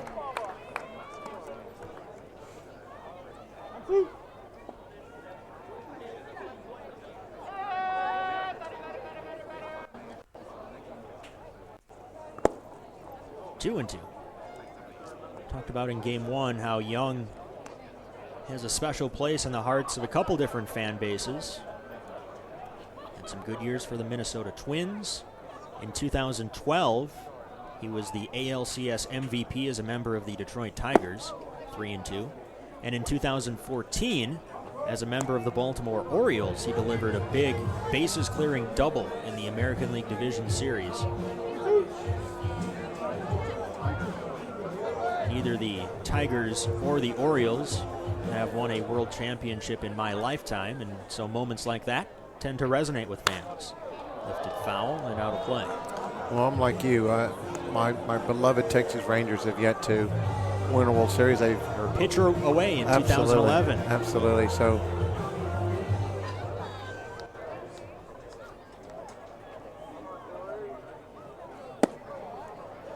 there's a walk. There was one against the Cardinals that was a heartbreaker, and then the one against the Giants, I was 50-50. I played under Bochy for 2 or 3 years, and when I was with San Diego, so to see him win World Series was fantastic, but he did beat the Rangers, so that was a tough day. Colin Willis is 1 for 2 with a single in the 3rd.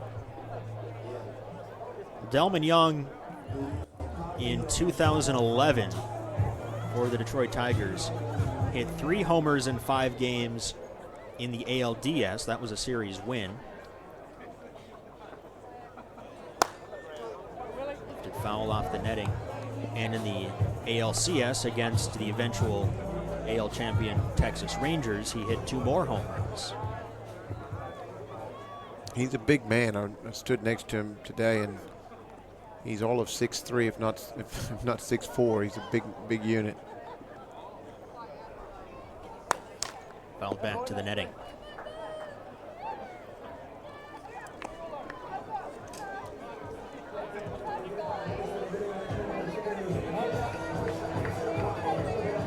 Delman was also responsible for my money, one of the best sports gifts of the decade. This is a decade when graphic interchange format, I believe is what GIF stands for, was popularized. Check swing.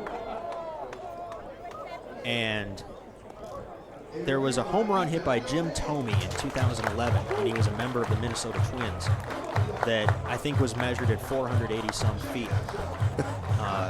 Delman was in the on-deck circle, and the third base camera angle showed Thome hitting the home run and Delman going, whoa.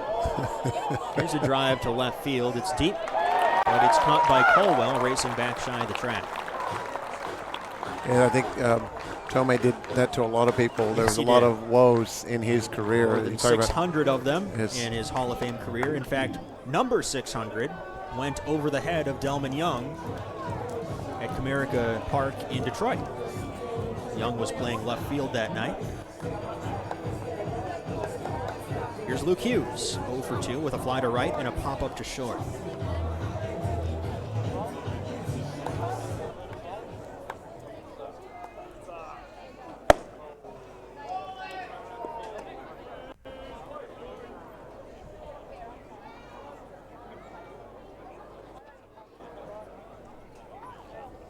Taylor has not yet had a 1-2-3 inning, and it won't come here. Hughes pops up foul, back of first. Sutherland over, with room, he makes the catch. 5 solid innings for Corey Taylor, and he does do exactly what the doctor ordered, put up a 0 after the Bandits retook the lead. We're halfway home in this 9-inning ballgame, 4-1 Bandits on Bandits.tv. At the Sporting Globe, we're a little different to other pubs and bars. We have more than just cooks, we have chefs. We have more than bar service, we have table service. We have more than live sporting events, we have atmosphere. And we have more than customers, we have fans. It's more than a sports bar, it's a Sporting Globe. No one knows what the future of transportation will look like. Robots. But no matter what, Enterprise can help. You can rent a car for a road trip. Look, kids, nature. Oh, wow. You can rent a truck for a move. You can buy a car, commute in a van pool, or get picked up because your car is in a pool. My bad. Count on Enterprise, no matter where transportation goes next. Let's go. I love the future. How can Enterprise pick you up today? Hey, Thomas. Yeah? Is it fun playing at festivals? It's pretty good, mate.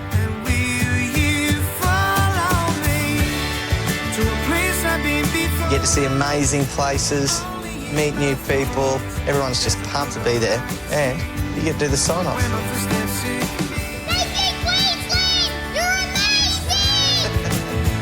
Queensland, where life's beautiful one day and perfect the next.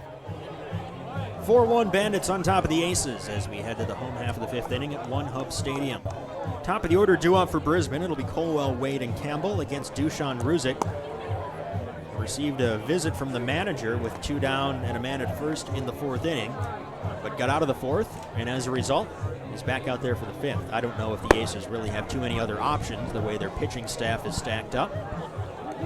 But with 1 win and 1 loss so far, I think they're about at their best case scenario. They would have liked to have gotten more innings out of their Game 1 starter, Tomiyama, but besides that, they've got to win in 2 games, and you play 500 ball on the road, you win your games at home, and you should be in the playoffs. Yeah, look, like I said, he's going to have to at least give them this inning, if again, and like I said, he can contain this offense. 4-1 is not a big lead at this ballpark. Colwell is 1 for 2 with a single. He takes a strike.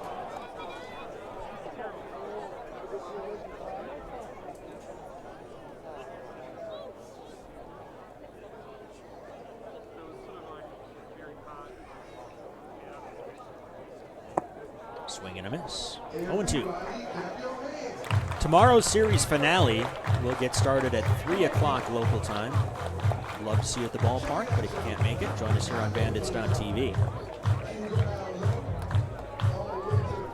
We can vouch for the quality of the Perth broadcast next weekend, and then we'll be back home for the next two. Fouled off a foot. That's always an interesting trip. I mean, the boys, they go back in the time zone, and they adjust, and then they've got to fly back after that 4-game series. But Perth is playing good baseball this year, so that'll be a good challenge for them. But if they can continue to swing the bats the way they have this weekend, like I said, I think they give themselves a chance to make a strong push for that top spot. Perth took 3 of 4 from the Bandits last year here in Brisbane. Chopped up the middle, fielded by Dale. Has to hurry. He does. And again, Colwell's out by about a quarter step. I tell you what, he puts a lot of pressure on the defense. Good job by Dale. Young shortstop right there, but showed a lot of composure. See right here, makes a good feed. Shuffles his feet, gets himself in good position, and then finishes the play. Bang, bang. Out by a hair. But I tell you what, he makes it tight. You know, he puts a lot of pressure on defense. Now Logan Wade, 0 for 2. Comebacker to the mound and a grounder to second. First pitch low and away.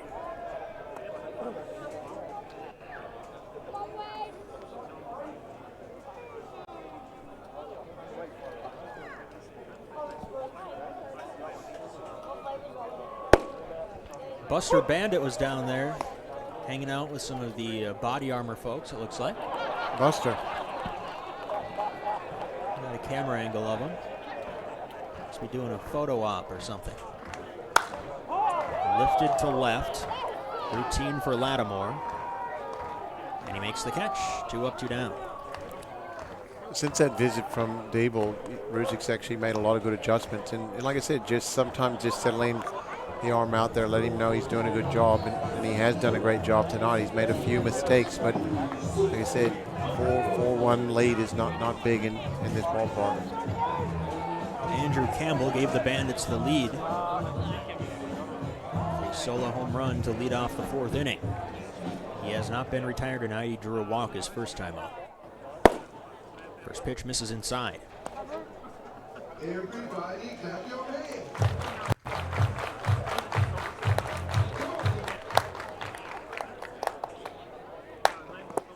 Bounced in the dirt, 2-0. Mentioned the Bandits are going to Perth this upcoming weekend. I've never been.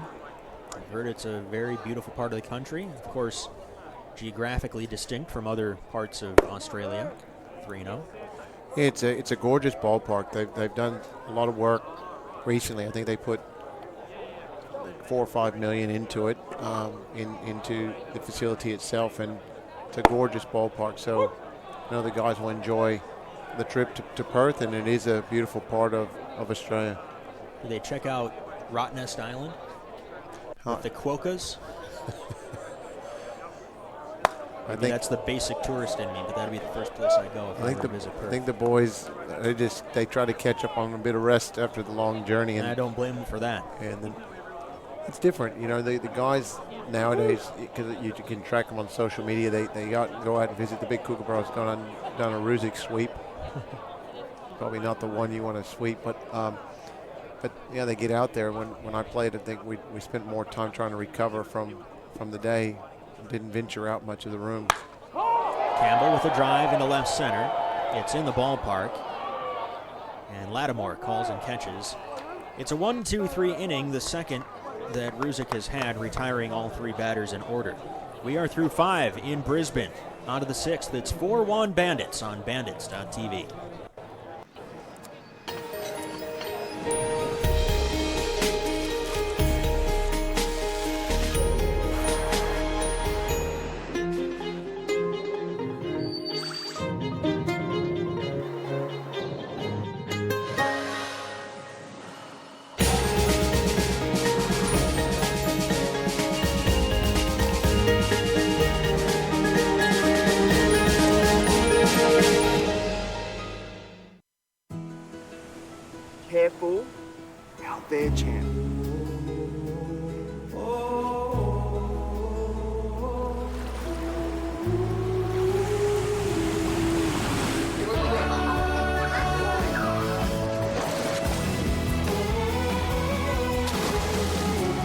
How good is this?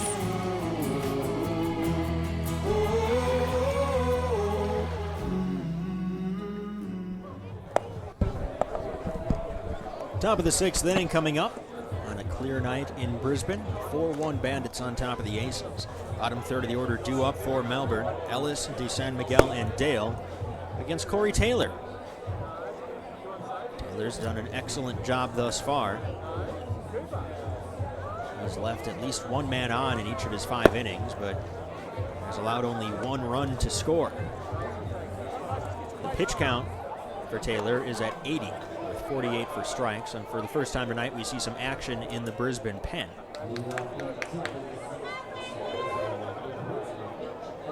Lefty Ken Frosch just beginning to throw.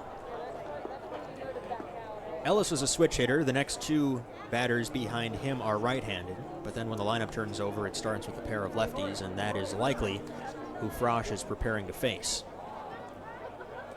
Ellis is 1 for 2 with a double in the second. Swings and misses at the first offer. Just barely a crescent moon tonight. We've talked about the phases of the moon before on this broadcast. Skipping off the plate 1-1.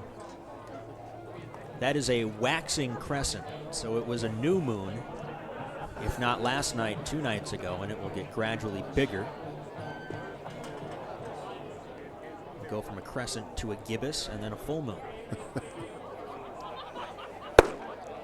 Good pitch. 1-2.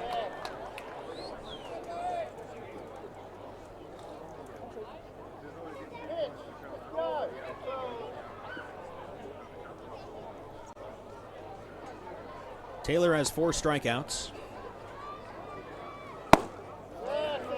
Almost 5 on that pitch. Looked like it had the plate, but was just a bit low.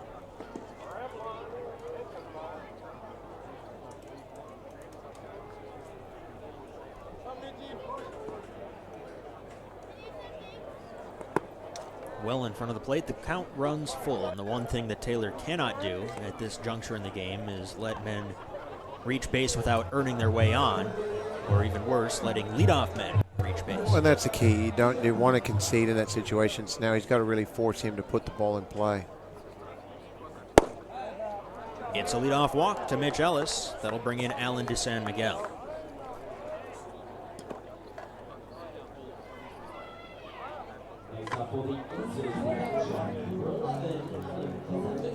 It's the 5th walk issued by Taylor.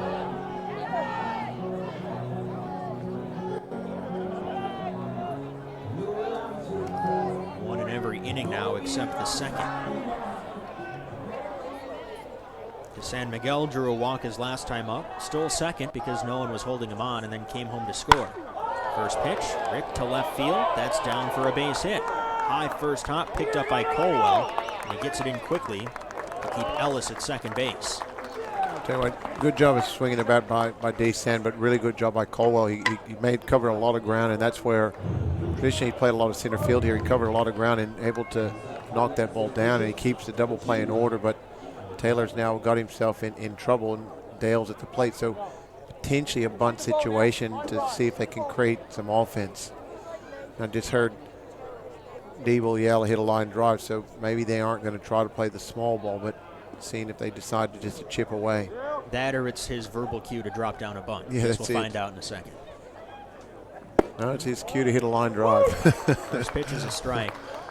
Either way, this is probably the last batter that Taylor will face.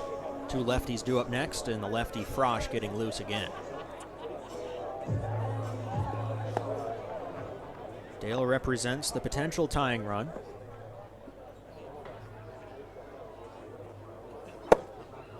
Missing inside, a ball and a strike.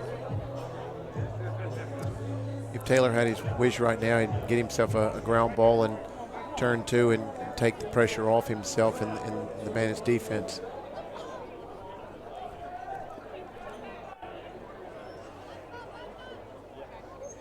Dale, for what it's worth, has not homered yet this year.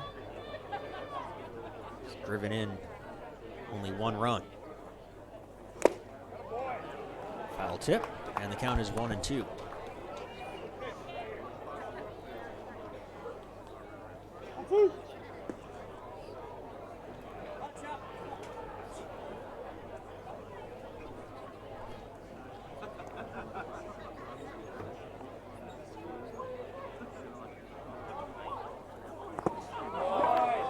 Chases in the dirt. No place for him to go with first base occupied. That is a strikeout, a big first out. And that will mark the end of the night for Corey Taylor. David Nielsen out to come and make a pitching change. And we will see Ken Frosch face the top two lefties in the Aces lineup after this. It's a 4-1 Brisbane lead on Bandits.tv.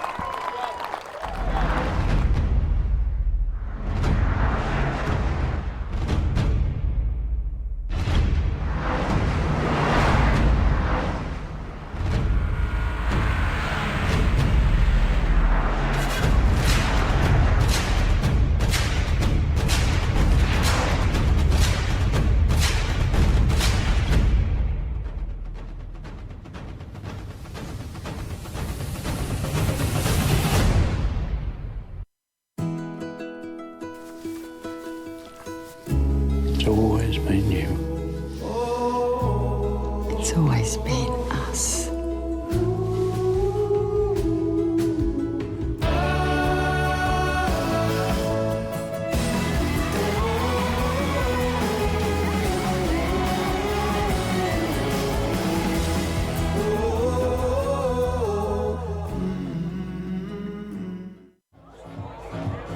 It'll be Ken Frosch on to face Yuma Mune and Hayato Nishiura, with 2 men on and 1 down in the top of the 6th inning. The line for Taylor right now reads 5 1/3 innings, 1 run on 6 hits, with 5 walks and 5 strikeouts. He's responsible for Mitch Ellis at second and Alan DeSan Miguel at first. Frosch is a lefty specialist, already making his 10th appearance on the year. That ties him for the team lead. But in those 9 prior appearances, he's only pitched 6 1/3 innings. He's allowed 3 runs on 6 hits in that time, 2 walks and 6 strikeouts. Yuma Mune is 2 for 3 already with an RBI double his last time up. So big opportunity for the Aces here. Obviously, Mooney will have his work cut out, but he seems to handle both lefties and righties fairly well. Obviously, anybody hitting at a 380 clip coming into this series can handle the bat, and he's a plus runner, so he's not an easy double play guy either. Frosch was asked to get these same 2 guys in last night's ball game. He got Mune to fly out to right to end the 8th, and then got Nishiura to ground to short to begin the 9th before he was lifted.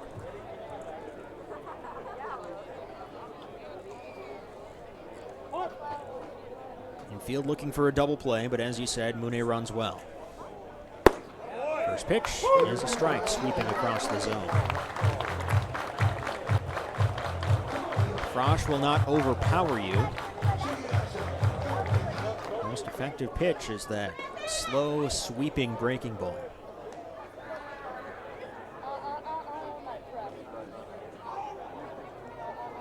Before he delivers home, he'll turn back to look at Ellis at second.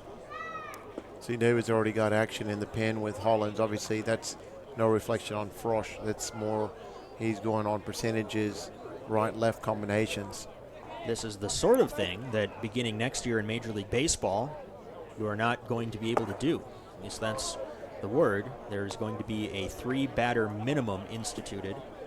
If Frosch ends this inning, then all is well and good. He can be substituted, but you cannot pitch to fewer than 3 batters and be substituted in the middle of an inning. That's an effort to try and speed up the game and limit unnecessary pitching changes. There's a strike.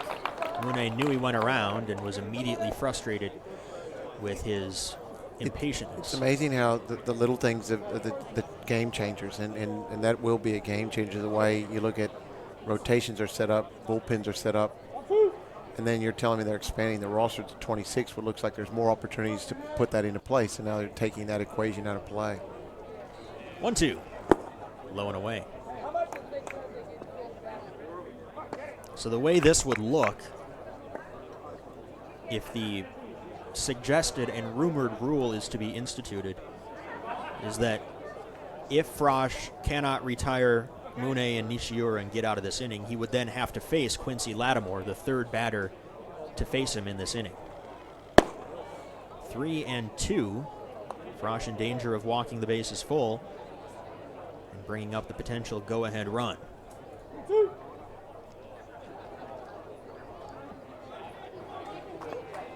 Aces are 2 for 10 with men in scoring position. Foul tip held onto by Martinez. Frosch gets his first man, and now it will be left to Hayato Nishiura.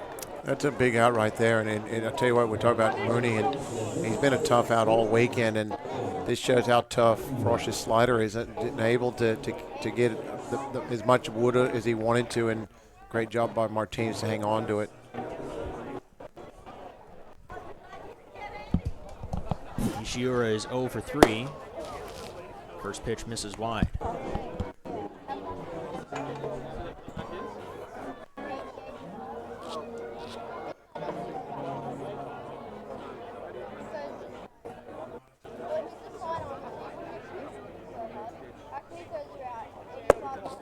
Low and away. There's a couple of youngsters near the on-field mic, and one is wearing a Vladimir Guerrero Jr. jersey, so all the way on Australian soil would have got a Vladdy Jr. jersey. Just a rookie, but he's quite popular. I'll tell you what, he is quite popular. 2-0. There's a strike on the outside corner. And not to get you too involved to the process behind the process, but they are in a direct line with our wireless crowd mic. So if you're hearing the audio cut in and out at field level, that's why. Swing and a miss. Big cut from Nishiura. He spins out of the box and will have to reset himself. 2-2.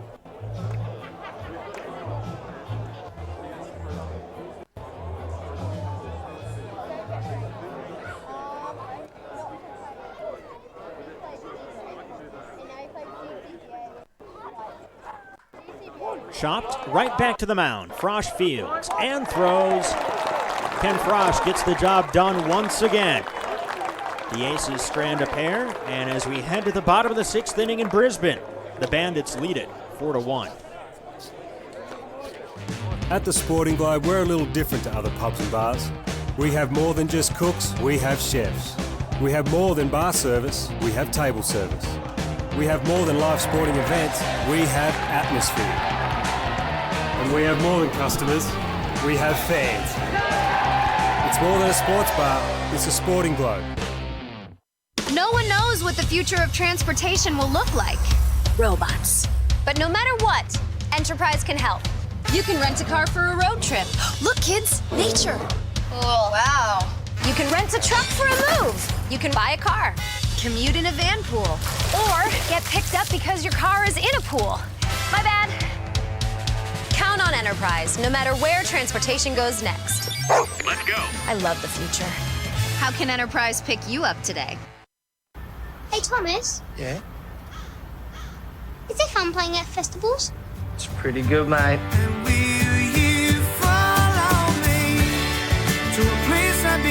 You get to see amazing places, meet new people. Everyone's just pumped to be there. And you get to do the sign-off.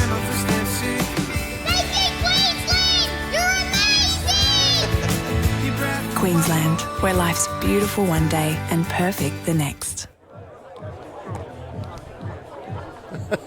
They're having a good time up in the press box. Your son Max is playing his own tunes. Is that bad form, or is that what you want from a DJ? Well, that's what you want. They're the entertainers in the house. So that's what you call getting high on your own supply. It's 4-1 Bandits as we go to the bottom of the 6th. It's a long day. I think what people don't realize, he's probably here by 10 o'clock, 9:30, and just doing sound checks and putting all the wires and making sure everything connects. And that's where you hold your breath and make sure everything doesn't come undone. And so then it's about having fun. Mitch Nielsen has drawn a pair of walks, and both times he's come around to score. Swings and misses at the first pitch from Dusan Ruzic. Your son also gets through these long days with a lot of caffeine. I think he might have just rejuvenated himself. Well, as long as he's having fun, I tell you, he's a hard worker. He's the last to check out. He checks out with me as well. We get out of here. Oh, good play by Hughes. Great pickup by Hughes. Ruzick is there to cover.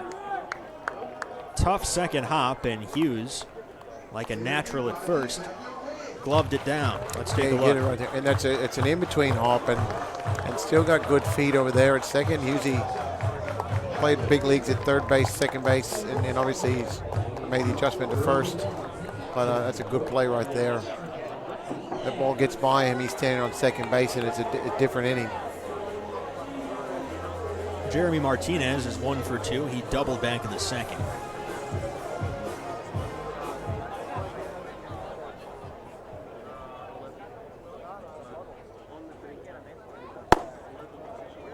Inside corner for a strike. Inside corner and top corner of the strike zone. It's always good when catchers are at the plate and they have their little conversations with the home plate umpires.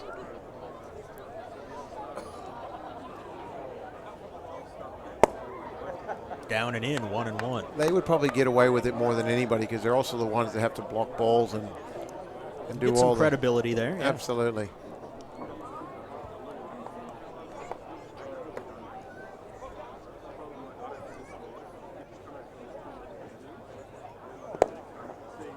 Two and 1. By the way, the book is closed now on Corey Taylor. 5 1/3 innings, 1 run on 6 hits. 5 walks, but 5 strikeouts. He leaves in line for the win. It would be his 4th of the season. You know, one thing I never understood, umpires, no guard armor on their arms. Well, they used to have the big pillow protector. Yeah, that's the one I would be with. I'd have that big shield. But no, these guys go out there with their gear and arm free. I guess I think maybe it's a sign of weakness, but batters go up there with all the body armor, and umpires seem to freelance it. The pillow protector that I'm picturing in my head, and people older than me have more of a context for it, fouled off. That harkens back to the days when there were 2 different, completely separate umpiring crews. You had your American League umpires and your National League umpires, and only the American League umpires had those pillow protectors. I say bring them back. I agree with you, and I think especially if we go to an automatic strike zone and there's no need for an umpire to be crouching down. Here's a drive, ripped to left field. Going back is Lattimore, and he makes the catch. Just in on the hands a little bit, it appeared. That's out number 2. Well, two reasons. You got velos of 100 consistently, and so you're talking about, even if you look exit velocity going backwards as well off foul balls. Is, you know, these guys are in the athletic position, but you know there's massive impacts. Donald Lutz stands in. Well, here's our home plate umpire tonight, Tom West. We know him. He's a good guy. He's also in pretty good shape, barrel-chested and all that. But I think it would be best if he is protecting himself and we do not see his body. Chopped to short. Dale throws to first, and just like that, Ruzick has retired 7 straight. On to the 7th. We'll talk more about umpire fashion choices after this on Bandits.tv.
The Brett Sports seated ball organizer fits 5 dozen baseballs.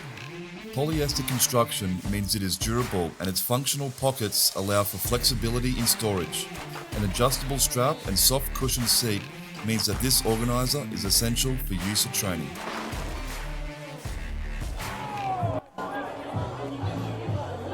Bandits looking for the doubleheader sweep. They lead 4-1 over the Melbourne Aces as we head to the top of the 7th inning. And we have a new pitcher in the ballgame. Out of the Bandits' pen, Sam Holland takes over for Ken Frosch. Frosch faced 2 batters, retired them both, left a couple inherited runners stranded.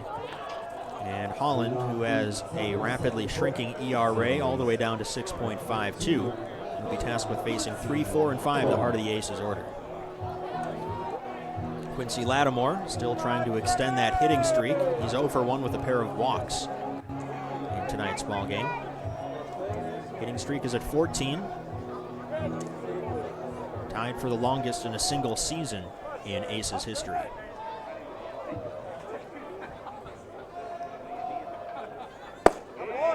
First pitch is a strike. Okay, I don't want to get too deep into the weeds on the umpire thing, but I went to a very rudimentary umpiring school, and they teach you, as Tom West is, to sit on the inside corner. Down 1-1. And rather than being protected behind the catcher, they say, get the inside corner right. Yep. It's better to get the inside corner right, and I can understand that line of thinking. There's a strike, 1-2. But if, as many expect it to happen, if the electronic strike zone comes to higher levels of baseball, there's no reason for the umpire, in this case Tom West. There's a called strike 3, Lattimore down, and that's a nice start to the outing for Sam Holland. Okay, so now I agree with you. Now they can sit center, right, and protect themselves. With the big balloon protectors, we take another look at that pitch on the outside corner. It's a warm night here in Brisbane. Tom West has a big, bulky chest protector on. He's got his arms exposed on the inside corner. First pitch, Delman Young lifts it into shallow right. Out is Darville, and he makes the catch. Quickly 2 down. We have seen umpires suffer serious injury because they expose their arms on the inside corner. You get a foul tip or even a cross-up from the catcher. Yep. I don't know. That's the hill that I'm going to die on tonight. Yeah, that umpires should go back to using the balloon chest protector if they go to the strike zone. Or agree, or put some kind of armor on the forearms just to at least protect the arms. We've seen a lot of change in baseball, particularly at the major league level, and even when we did the design for this facility, there was a big emphasis on fan experience by opening up the netting, and we refused. We said, no, we're going to extend it because it's also a club facility as well, so we've got to protect the club level as well. But now you're seeing MLB where they're starting to run their nets all the way down the line just because of the speed of the ball, and people aren't totally engaged in the game all the time. They're still enjoying the fan experience. Colin Willis trying to make something out of the 7th inning. He had a kookaburra feather fall down in his field of vision just as that pitch was being delivered. The count is 0-2. If Holland can end things quickly here in the 7th, he'll likely go back out for the 8th. Pitch outside.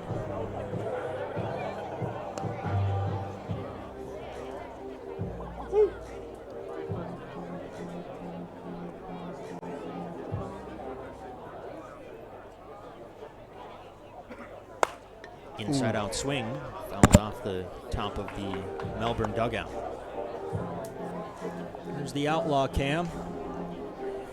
I think the boys, it's been a long day. Probably had a pre-session at one of their homes with the Nui, and then been a long night.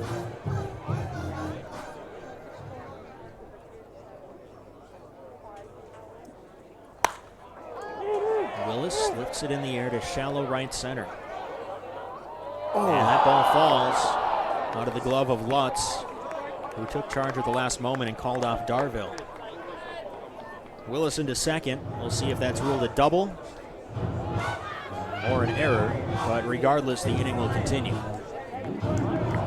Well, the golden rule is infield go as hard as they can until they're called off. In the moment an outfielder calls you off, you peel off the baseball. Obviously, Lutzy called him off and wasn't able to come up with it, so that keeps the inning alive with 2 outs and a man on second base. And a dangerous man coming up, Luke Hughes. Hughes is 0 for 3. He's hit the ball in the air all 3 times tonight. Fly to right, deep right, pop up to short, and a foul pop to first. So good time right here about Martinez. It's just getting clarity on signals. Anytime you get a man on second base, they just want to make sure they'll usually mix up signals so that way signs can't be picked from second base and relayed to the hitter.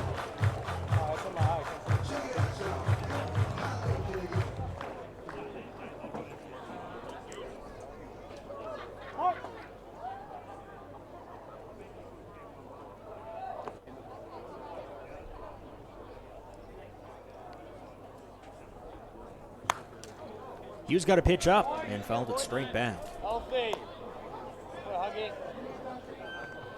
We've got a game and change left in this round, but the Bandits have done an excellent job at least containing the 2 most experienced Melbourne hitters. Delman Young has found his way on base, but neither Hughes nor Young have been able to do much at the plate.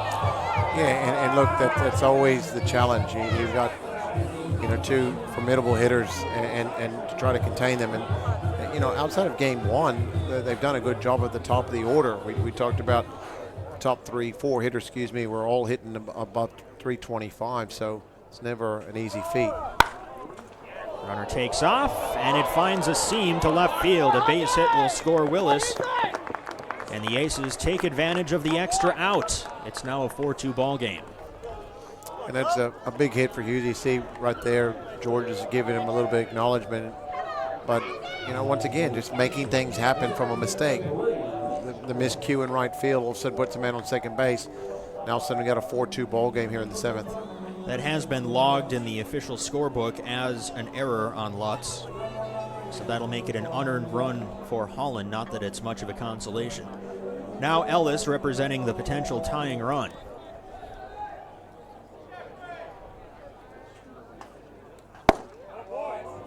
Ellis has been teammates with most of these Bandits players, including Sam Holland. Don't want to ascribe friendship to these guys. I don't know how well they know each other, but they seem to have similar temperaments being around them both. Swing and a miss. Yeah, no, Ellis fit real well into this ball club. Obviously, he comes from a collegiate background, so he's able to adjust easily to different environments and really adjusted well to Brisbane. Everything has happened with 2 outs against Holland. There goes Hughes. The pitch is outside. The throw to second is not in time. Holland was on the national team. Hughes got to see him, and he knows his delivery well. He got a good jump and steals second base. And that's one thing you've got to give the Aces credit. They're taking advantage of opportunities. They're seeing opportunities to steal bags, and even so I think stealing third with 2 outs and just creating havoc on the base path. Called strike 3 ends the inning. But the Aces score an unearned run, and as we stretch in Brisbane, it's a 4-2 lead on Bandits.tv.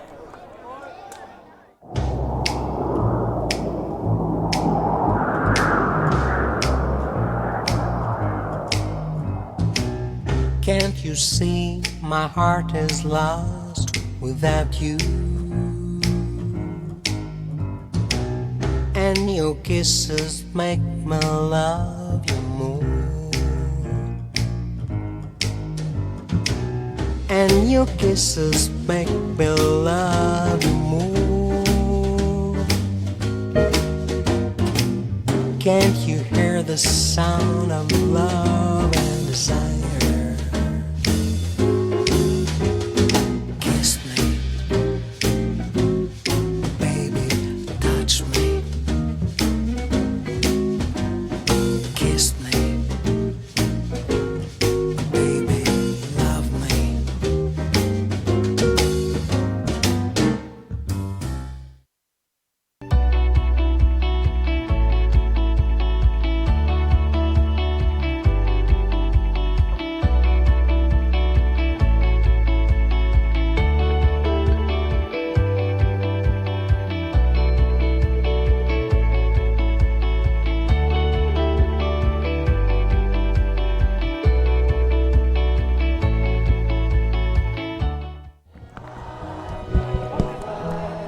return to Bandits.tv to the strains of Sweet Caroline. At the 7th inning stretch, it's a 4-2 Bandits lead over the Melbourne Aces. Dusan Ruzic has had his ups and downs tonight. He's allowed 4 runs, and that's 2 more than his offense has scored him, but he has retired 7 straight. The last man to collect a hit against him is the man leading off the 7th, Wade Dutton. And that was a 2-run home run that is right now the difference in the ballgame.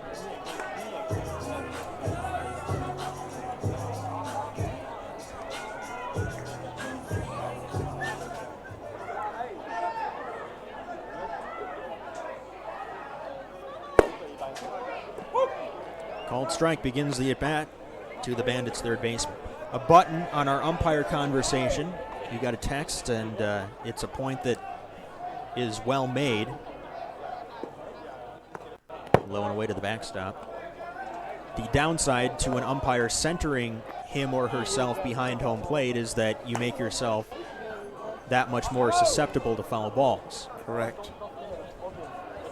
You get on the inside corner, and just by sheer mathematics with the swing plane, it's less likely that you'll get hit in the mask. Here's a comebacker right to Ruzic, and he throws to first. Dutton retired. We had an umpire receive what he described to me as a mild concussion here a couple weeks ago, and it's a very, very real concern for umpires. And this is with modern equipment and technology. You wonder how many of the umpires in the olden days suffered concussions before we knew really what a concussion was. Sutherland was ready for that, but was well early. Lined out of play. I think he almost hit that right into a solo cup. Headed for the Bandits bar down the first baseline. Missing low. Ruzic is into triple digits with the pitch count. I'll tell you what, he's done an outstanding job. He's kept batters off balance. He's conceded a few big hits, but overall, he's done a good job for the Aces tonight. Outside 2-1. Bandits have 4 runs on 4 hits. The Aces have 2 runs on 7 hits.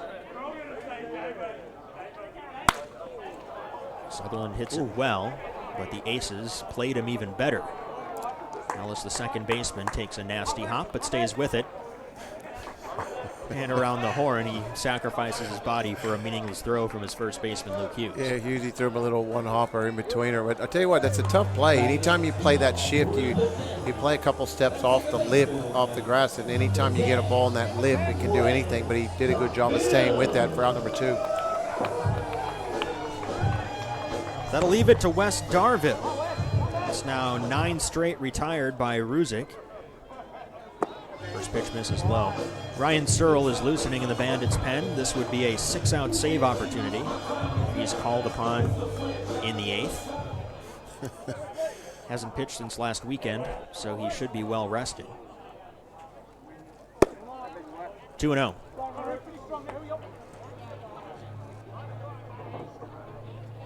I think he's going to get John Cena as his walk-up song for the rest of the year. So.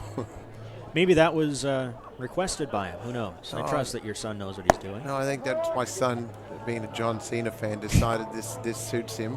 He's just come off the bird, so he didn't have to put his request in, so John Cena becomes the song. Like Cena, he has burst onto the scene, perhaps unexpectedly. Maybe there's some symbolism in that, a 4-pitch walk. Well, with Marjama, it was Magic Mike, and I don't think he had a choice on that one. It just stuck.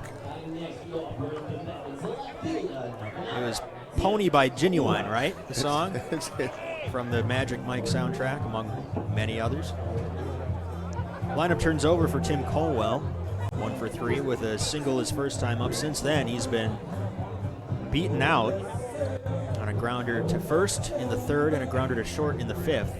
Combined, he was out by about a half second. Bang-bang plays both times. Darville runs well, so we're told. He's checked at first.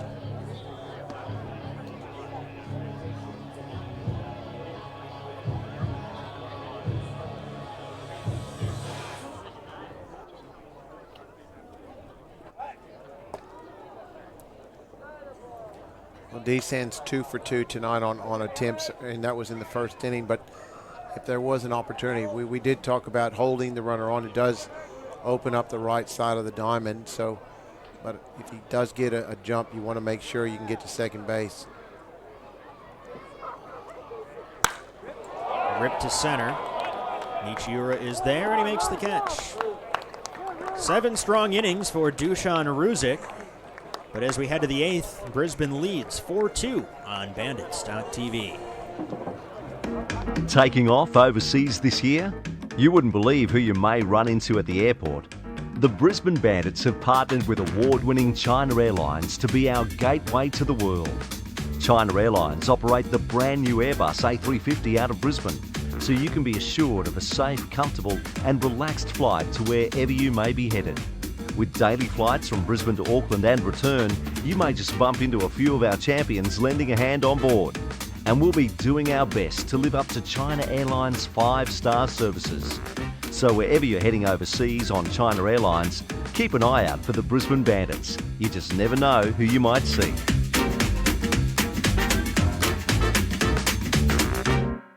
In the last 4 years, we have put up some numbers.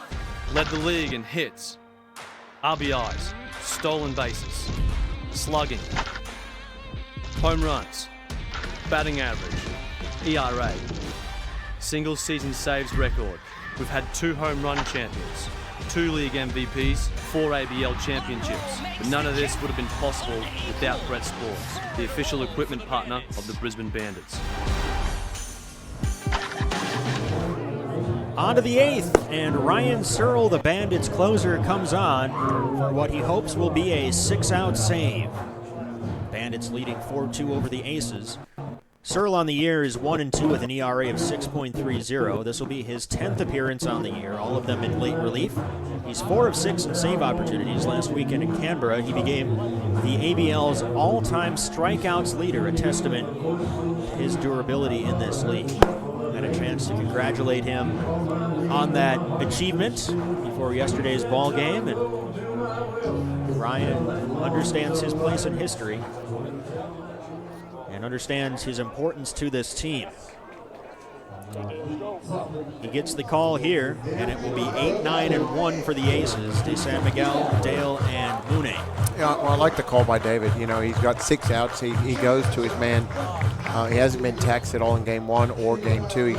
I think he got a little bit hot today, and that would probably been about a 15 to 25 rollover bullpen. So just enough to get him locked and loaded for the 8th. De San Miguel is 1 for 2 with a walk, a single, and a run scored. He also stole a base, his first of the year back in the 4th. And the key is you've got to win. You can't look at getting to game 4, win game 3, get to game 4. Whatever plays out, plays out. So I do like the move. 1-0. Swing and a miss. That's the pitch. The bread and butter for Ryan Searle. He's got with plenty of heat on it. Yeah, and he's reinvented himself over the last few years. He spent a little bit of time in Asia and taught him to look at variations of speed with his slider as well, so it gives you a couple different looks. That's a different look. Yeah, that's a harder one, you know, that starts on that middle away plane and slowly breaks out, and then he throws one, it's almost a get him over, and then he throws that really hard, explosive slider to get you to chase out of the zone. Done some starting in Asia, and he has an expanded pitch repertoire he can go to. But when you're facing most of these hitters just one time, he's able to consolidate his offerings into his best pitches. Yeah, and more of the Western style hitting is more aggressive. The Asian style hitter, particularly with 2 strikes, they'll find ways to put the ball in play. So you've got to show variations, because if you show one speed, they'll just time you, at least put the ball in play, and they can leg it out. 2-2. Swing and a miss. Down and away, De San Miguel chased, and that is out number 1 in the 8th inning. It's still that's that explosive slider right there. So that starts middle away, and he still runs it up there. He's between 91 and probably on the high and get to 93. So you can't cheat him. You can't be lazy on him. And there's that really hard downward breaking action slider.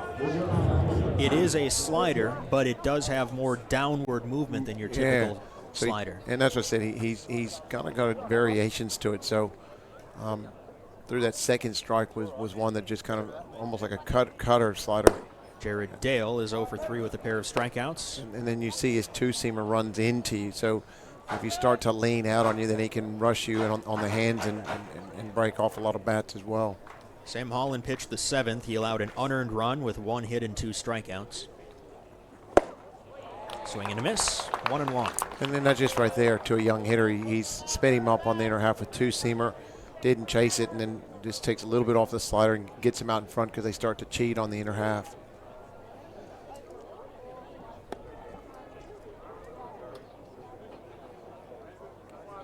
Searle takes the sign.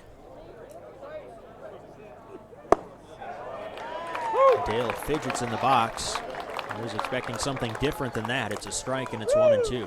And that's where the league is good. And I'll say for young Dale, although he's 3 years plus in the league, he's still very young, but he gets a chance to see a veteran established arm. And, this is stuff that you can't buy and hopefully helps you progress through the food chain.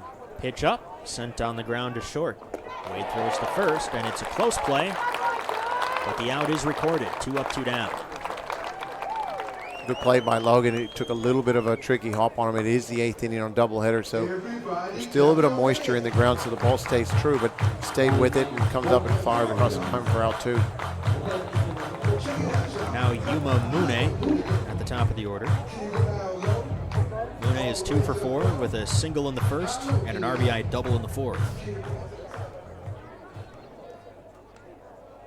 Whether they come up in the 8th or in the 9th, Searle will have to face the heart of this Aces order. He hopes it'll be in the 9th. First pitch, low ball 1. Yeah, look, at the end of the day, he'll come in, he gets him a good inning of work, and then he'll come in hot and ready to go for inning 9. And he's bigger than can the Bandits tack on another run. Ruzic has done a really good job of containing this offense. John Diebel doesn't think that's a strike, but his opinion matters less than the home plate umpires. It's 1-1. Mune chops to short, charging Wade, has to hurry, and he does. A 1-2-3 8th inning for Ryan Searle. He's halfway to his 6-out save. We go to the bottom of the 8th inning. It's 4-2 Brisbane on Bandits.tv. Good.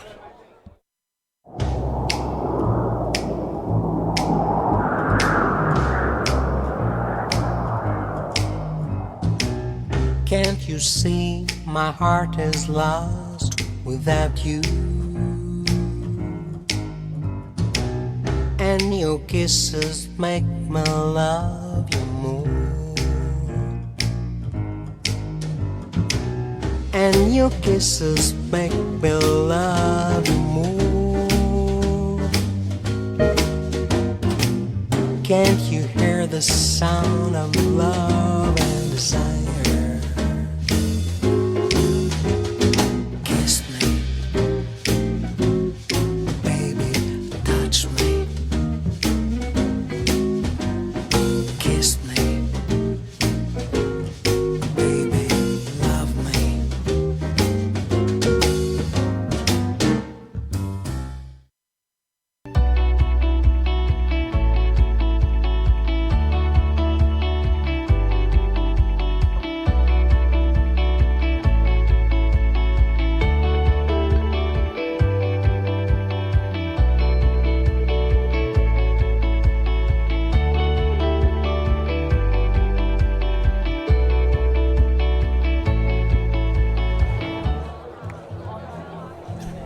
Diamond Dash is just completed. Great participation as always from our young fans in the ballpark tonight. I think it was referred today as a body armor dash today. So okay, we got a sponsor. Absolutely. Good deal. 4-2, Bandits on top. And for the first time tonight, in this game at least, the Aces go to their bullpen. Dusan Ruzic pitched well. He's on the hook for the loss, but he went 7 innings, allowing 4 runs on 4 hits with 5 walks and 3 strikeouts. He threw 114 pitches, 67 for strikes. And in his Aces debut, he earned a lot of points with his teammates by going deep into this ball game. Yeah, he did a great job. He's a veteran arm. We talked about his longevity in the league, and that's exactly what manager John Deeple needed. He needed to keep this ball club in the game they have. It's 4-2. We're in the 8th inning, and like I said, still plenty of work for the Bandits. Here's Logan Sawyer. He split time between the rotation and the bullpen. He's 1-1 with an ERA of 8.83. 7th overall appearance, 3rd in relief. His first pitch. This is up and away ball 1 to Logan Wade. It'll be 2, 3, and 4 in the Bandits order.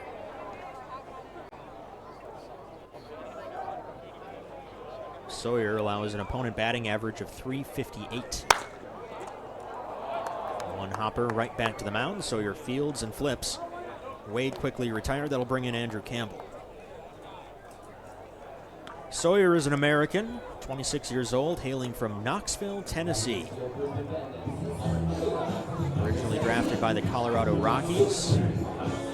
Lincoln Memorial University in Tennessee, that's a D2 school. Spent this past American season in the Independent Atlantic League for the Lancaster Barnstormers. His connection to the Aces, Scott Schumann, fellow Barnstormer. Two good arms. Two good arms. Campbell is 1 for 2, hit a solo homer in the 4th. That made it a 2-1 Bandits lead.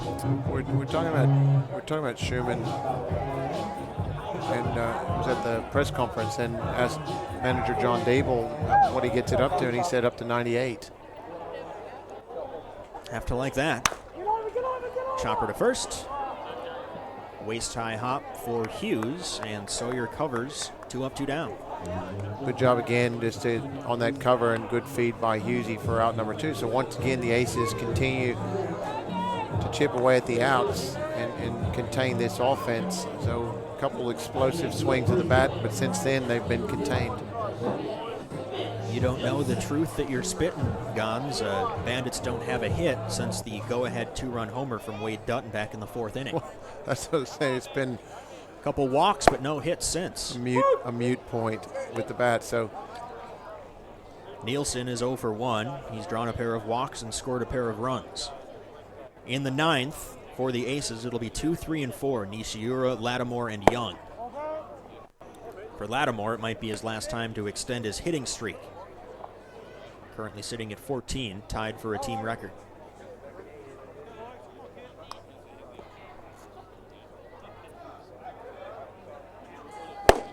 Swing and a miss, 1 and 2. Yeah, once again, another good arm. And after seeing Ruzick, and not disrespect, he doesn't throw as hard as he used to. He's probably sits in that low to mid 80 range, and that little extra change of velocity has been a change for the Bandits to adjust to as well. 2 and 2. Ryan Searle needed only 12 pitches in the 8th inning. That's about a best case scenario for a strikeout pitcher like him.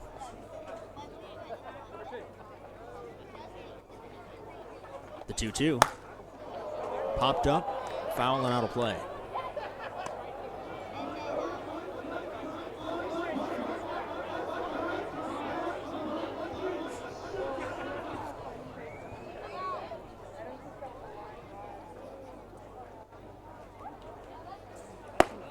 High and tight.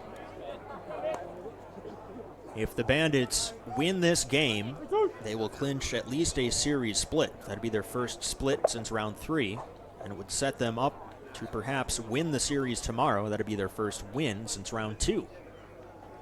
Bandits will have Blackley on the bump tomorrow, so they'll throw out another good arm.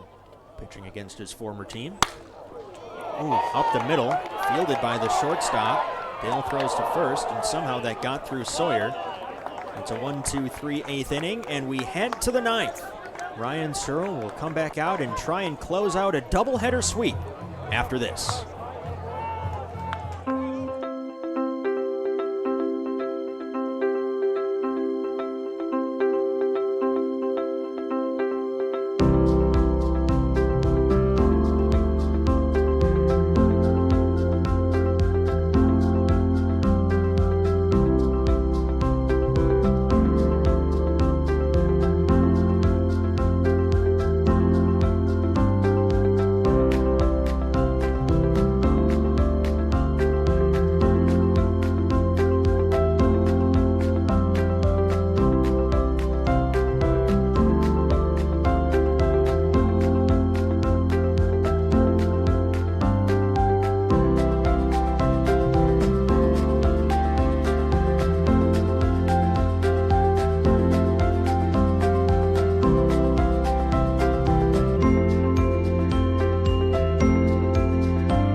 The Brett Sports seated ball organizer fits 5 dozen baseballs. Polyester construction means it is durable and its functional pockets allow for flexibility in storage. An adjustable strap and soft cushioned seat means that this organizer is essential for use at training. On to the top of the 9th inning at One Hub Stadium in Brisbane. The Bandits are looking for the doubleheader sweep, leading the Melbourne Aces by a score of 4-2. Ryan Searle pitched a 1-2-3 eighth. We're needing only 12 pitches, and he will face 2, 3, and 4 in the Aces order. Nishiura, Lattimore, and Young trying to close this one out. We have a defensive change for the Bandits in right field. Donald Lutz is out. And with the process of elimination, we believe that's Liam Taylor out in right field. First pitch misses up and away, ball 1 to Hayato Nishiura, who's 0 for 4. And that would make sense. You'd increase your speed in the outfield. Obviously, Taylor covers a lot more ground than Lutzy would. Keeps Soupy in center and Cole in left. And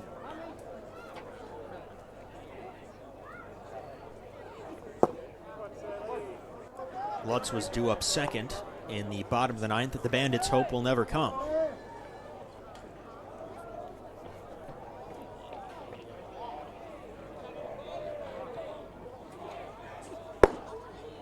Missing inside, 3-0.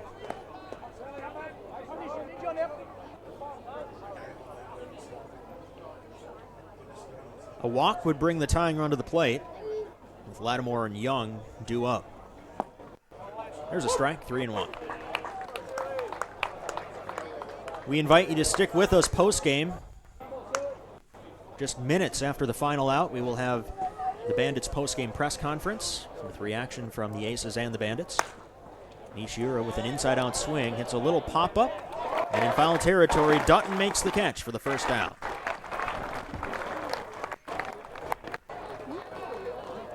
That'll bring in Lattimore. He's drawn a pair of walks, he's popped out to second, and he has struck out. In total, that's 0 for 2 without a hit. Notable because he has a 14-game hitting streak that is tied for the longest in a single season in Aces history.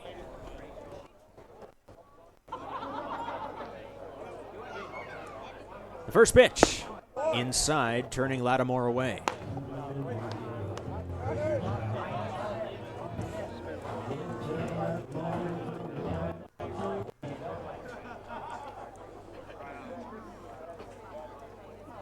Up and away, 2-0.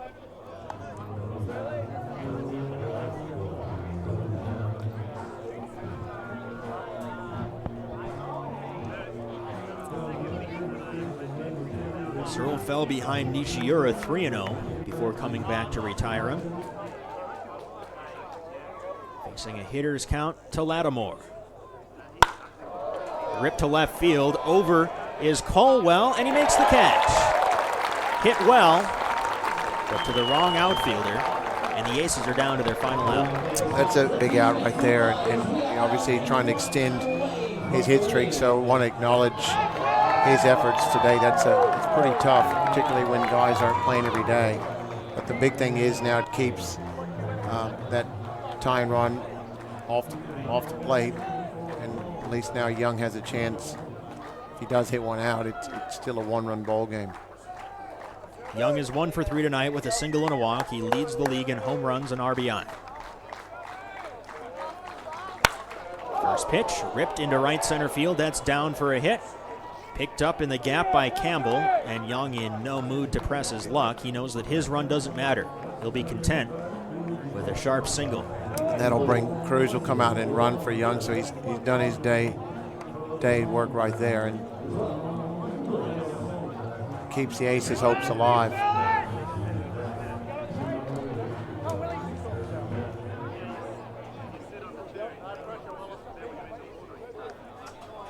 You pinch run for Young only to stay out of a force out at second. This is the man that matters at the plate, Colin Willis. 1 for 4 with a single in the third. He reached on a two-base error his last time up and came around to score. First pitch just misses. Martinez slumps his shoulders behind the plate after not getting the call.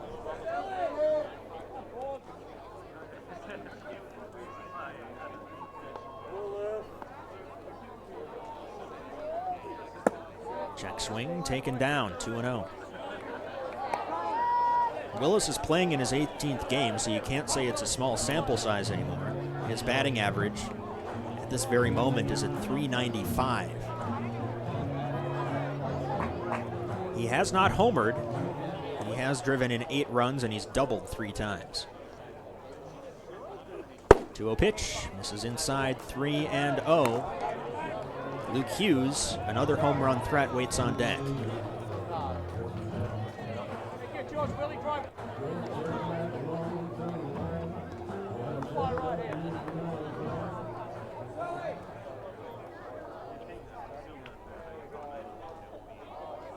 .3-0, swing and a miss. Willis got the green light.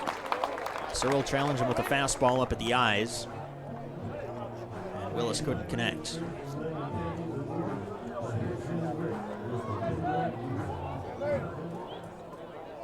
Series finale tomorrow at 3 o'clock local time. 3-1, hit hard but foul.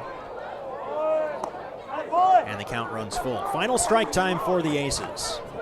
And no reason for Cruz not to take off as soon as the pitch is delivered.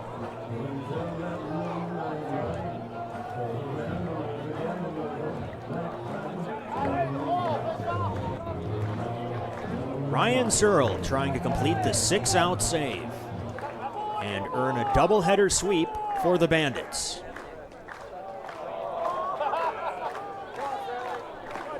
The payoff pitch from Searle to Willis. Runner goes, popped up behind home plate and out of play.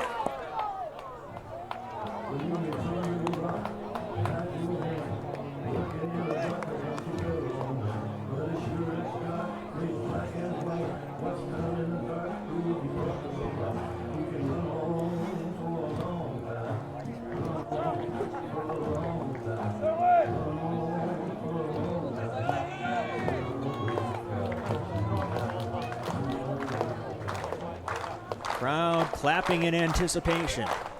Another 3-2 from Searle. Driven down the right field line, landing a foot foul. Not well hit. Looked like it jammed Willis, but he got his hands around and almost dropped an extra base hit down the right field line. Yeah, you're right. Just foul on that shot. So it just got in on his hands. Wasn't able to keep it fair, but he keeps the at-bat alive. So the threat is still there. The man on first, he'll be moving on the 3-2 count.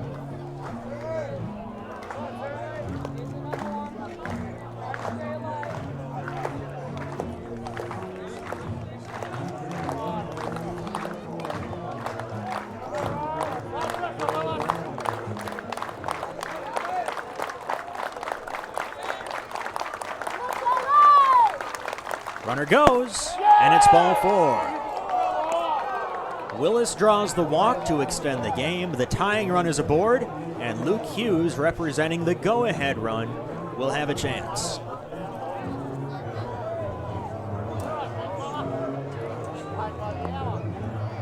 No action in the Bandits' pen. This is Searle's inning, and by extension, this is Searle's game at this point. Yeah, it is. I mean, he's David's guy, so he'll go with him, and this is a good matchup between him and the veteran Luke Hughes. So still plenty of work cut out for the Bandits.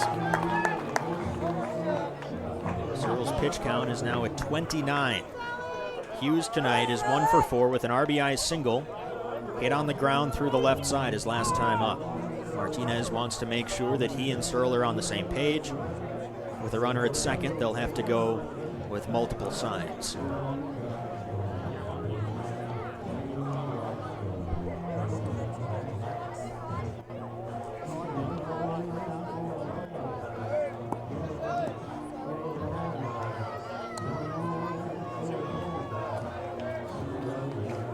The all-time ABL leader in home runs. He has one this year. It came last weekend.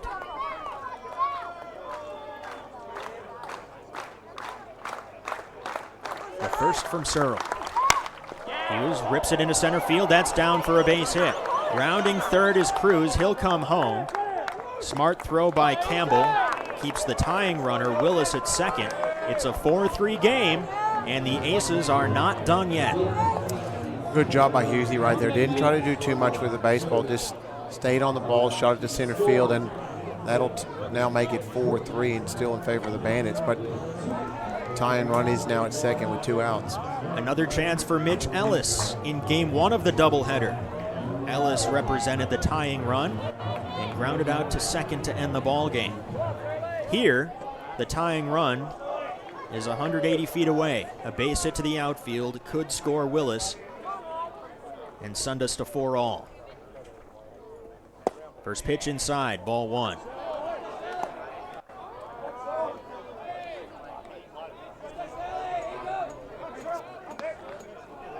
Hughes at first, not as fleet-footed as he once was, but none of us are. He can still run pretty well. In fact, he stole second base 2 innings ago. Inside 2-0.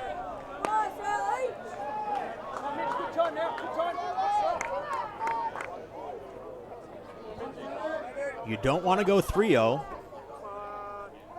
so Ellis can expect something good to hit. Searle never afraid to challenge hitters. It's made him the ABL's all-time strikeout leader. Inside 3-0. A walk would load the bases and bring Alan de San Miguel to the plate. This crowd has been in it all night, but here in the 9th inning, they've been falling silent, more nervous than excited. The 3-0 from Searle to Ellis. Thigh high on the inside corner, a strike, and it's 3-1.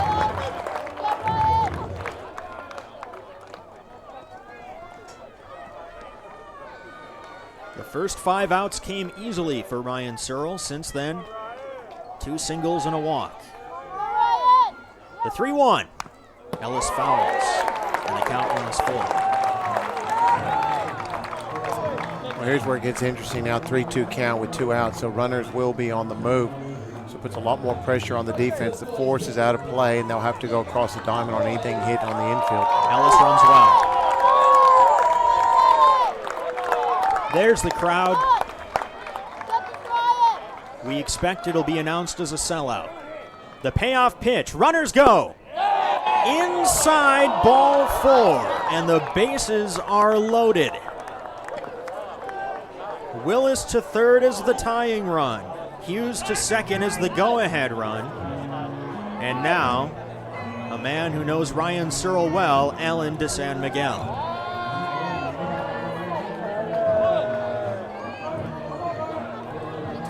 De San Miguel tonight is 1 for 3 with a single, a walk, and a run scored. Infield and outfield playing straight up.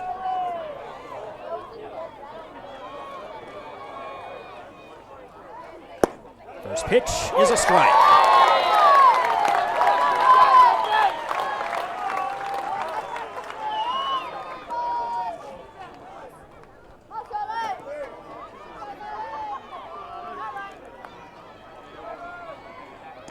Searle's pitch count approaching 40.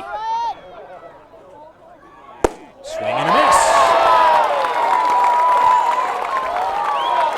Final strike time once again for the Aces.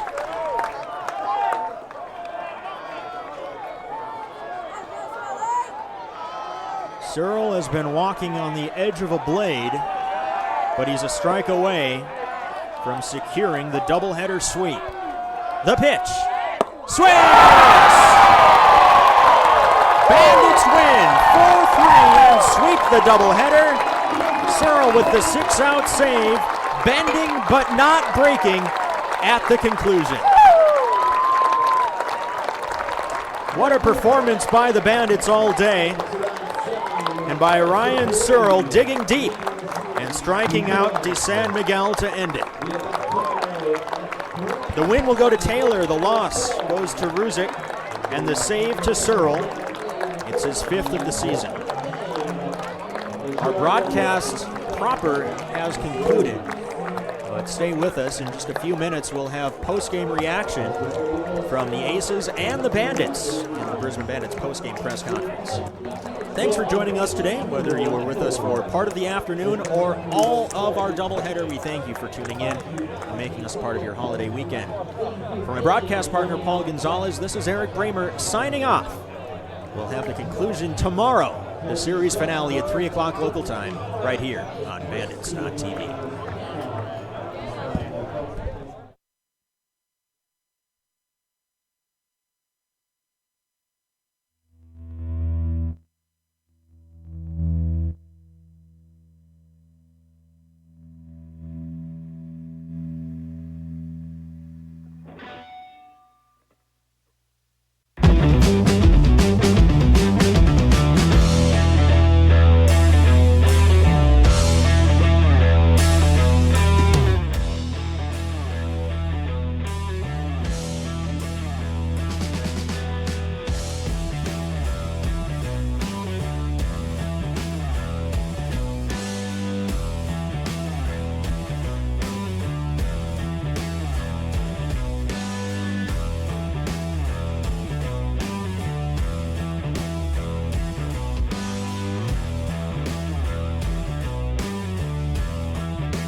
Four to three. First question for John Diebel. I know your pitching staff was short, but to take positives away from the game, pitching staff did a fine job today. What did you see out of that? Yeah, I think we pitched really well. We just we didn't hit, which is our strength. So I thought we were in both games and had a chance to win both games, but we just couldn't drive in a run when we needed to. Tomiyama looked pretty sharp through his first 3 innings, but didn't escape the 4th. What were the Bandits able to do against him and knock him out of the game? I think he just left some pitches up in the zone, especially his off-speed stuff, and didn't finish them off. But he's been great for us all year. So he gave up 3 home runs in that inning, which that's unusual. But I just thought he left his off-speed stuff up in the zone. Final pitch count for Ruzic was 114 over his 7 innings. I know you were asking a lot of him in his Aces debut. What was your, I know not your first impression, but in an Aces uniform, your first impression of him? Look, I thought he threw the ball really well. The 2 home runs were hit probably wouldn't have been home runs at any other field. But, you have to play here, and that's fine. But I thought he threw the ball really well, and, I think he was unlucky to give up those home runs. I think Campbell's one, he got jammed on that pitch, but in saying that, he did a great job, and he did exactly what we needed from him, because we were short on arms. We were going to be short on arms for tomorrow, but now we're loaded up. So it was a great effort for him to get 7 innings out for us. Finally, though, the comebacks came short in both ends of the doubleheader. You established a pretty substantial rally in the final frame. What encourages you about that moving forward? Look, our situational hitting all year has been terrible, and today was no exception. We never moved a runner over. We never got a runner in from third with less than 2 out. And, they're the things that really hurt, and they count especially in 1-run ball games. So, and I think in both games that we didn't execute situationally. So, something we've got to improve on, but we haven't been good at it all year. Next question is for Dusan Ruzic, who pitched Game 2 for the Aces and went 7 strong innings. Dusan, I know it's been kind of a whirlwind season for you. What led you to the Aces, and what did you like out of your first start with them tonight? I'm really happy to be with the Aces back home, so that's as far as I want to touch base with that one right now. It's been a bit of a whirlwind season, like you said, but really happy to be here. I'm drawing so much strength and confidence from Deebs and the staff at the Aces, and going out there and playing baseball is fun. So I enjoy going out there and competing against a good Bandits team. So it's always good to pitch in this ballpark and try and compete and keep the ball in the yard. So yeah, you're an ABL veteran and a veteran of Australian baseball, if there is to be a distinction between the two. There are national team guys spread out all across this league, but pretty high concentration of them on this Bandits club. How did your familiarity with this roster come into play tonight? I've never really worried about a hitter's strength. I've always worried about my strength and throwing to my strength. So, I think if it's Japan or Cuba or the Bandits, I'm going to go out there and throw my game, and that's it's an easier game to throw than to each hitter that may come in. Finally, after allowing the home run to Dutton in the 4th inning, you did not allow a hit the rest of the way, and you finished strong at a time when your team needed you to go deep into the ball game. What adjustments were you able to make in the second half of your start to get that second win? I was always confident, like Deeb's touch base. The balls that went out obviously go on the scoreboard, but they didn't really knock me down a whole bunch. I've got all the guys on the team that pick me right back up, and it's super easy to play with a good group of guys. So I wanted to go a bit further in the game, but he just wanted to pull me, so yeah. Next question for Mitchell Ellis, making his return to Brisbane after playing for the Bandits last year. As it turned out, there were plenty of hits for you guys in Game 1, but you had the first of them to break up a perfect game bid in the 6th inning. Tell me about that at bat and your approach. I know you didn't barrel it up, but you found the right spot. I was just looking to get something middle up. Ended up battling a little, and then got probably not my best swing, but was able to stay middle and get it through, so I was pretty happy. I believe it was an 0-2 count, at least at some point in that at-bat, and you were able to get the base hit out of it. Does your approach change on 0-2? Yeah, well, I'm obviously not a big, strong guy, so I'm not a big power guy. I'm just trying to move the ball and put it in play and make something happen, which worked out well there. You also got your second career ABL pitching appearance, and you did pretty well out there, a 1-2-3 inning. How did that come about, and what did you think of your turn on the mound?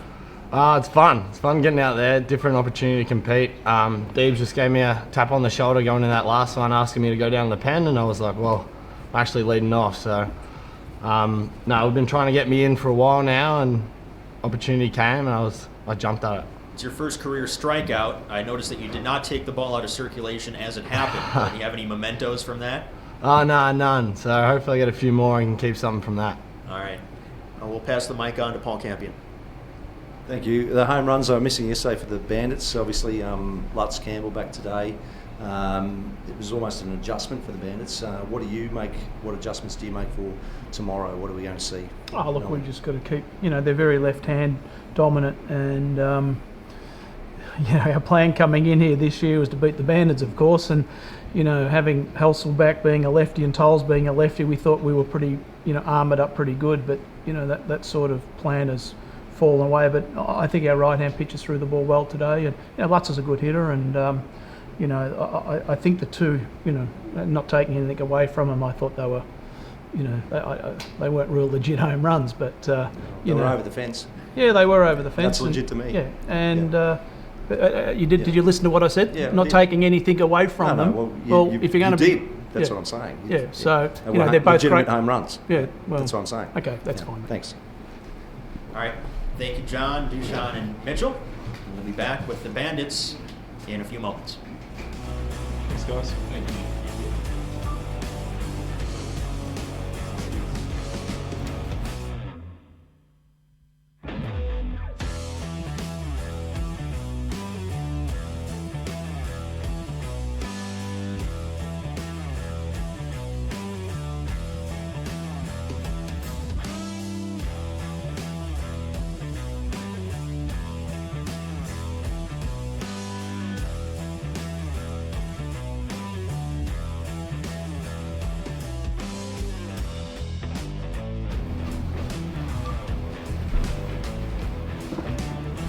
All right, welcome back to the Bandits postgame press conference. With us after the Bandits doubleheader sweep, we have Donald Lutz, David Nielsen, Tim Atherton, and Jeremy Martinez. First question for David Nielsen. We talked before the game today about how just one day can make a big difference in the way that you can look at an outlook of the season. After 2 wins and getting the course corrected today, how do you feel? Yeah, obviously you feel a lot better about the outcomes of today, but I think just going back, we understand that that's what it's going to be like every day, that you try not to get too high, you try not to get too low, and we just, as I've been saying, we just need to stick to the routines we've been doing. So it's good to get some rewards for it. It's good to score some runs, and I think I said last night, energy comes from scoring runs, so obviously there's a bit more energy on the team and within the crowd when we do that. Big pitching performance in Game 1 from Tim Atherton. I know that you're probably in a better spot than the Aces are in terms of the pitching staff, but you always want to get length out of your guys. How important was it for him to finish the job after the perfect game bid was broken up? Well, yeah, first thing you try to do is win the game, and I thought he was the best guy. He's really, even though he hadn't had a few pitches, he was really working hard, and I thought he could finish it. So, moving forward, Corey went deep in the game, and it really weighs in tomorrow. It really helps us out tomorrow. Obviously, Travis has been throwing the ball really well. We're looking forward to his work on the mound tomorrow, and hopefully, we'll be fresh in the back end of the bullpen. Atherton, though he pitched well his last time out, didn't have any strikeouts. He backed that up with 12 strikeouts over his performance today. What was he doing well with his pitches? Well, he located his fastball very well, and then mixed in his curveball, kept him off balance. And, when he does that, as we've seen over the years, he's very successful.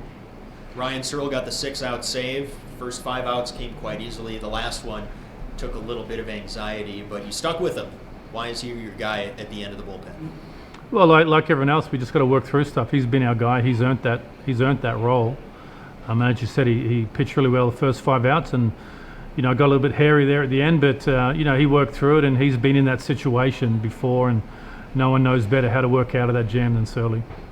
We'll now move on to Donald Lutz, who hit a long 2-run homer in tonight's game.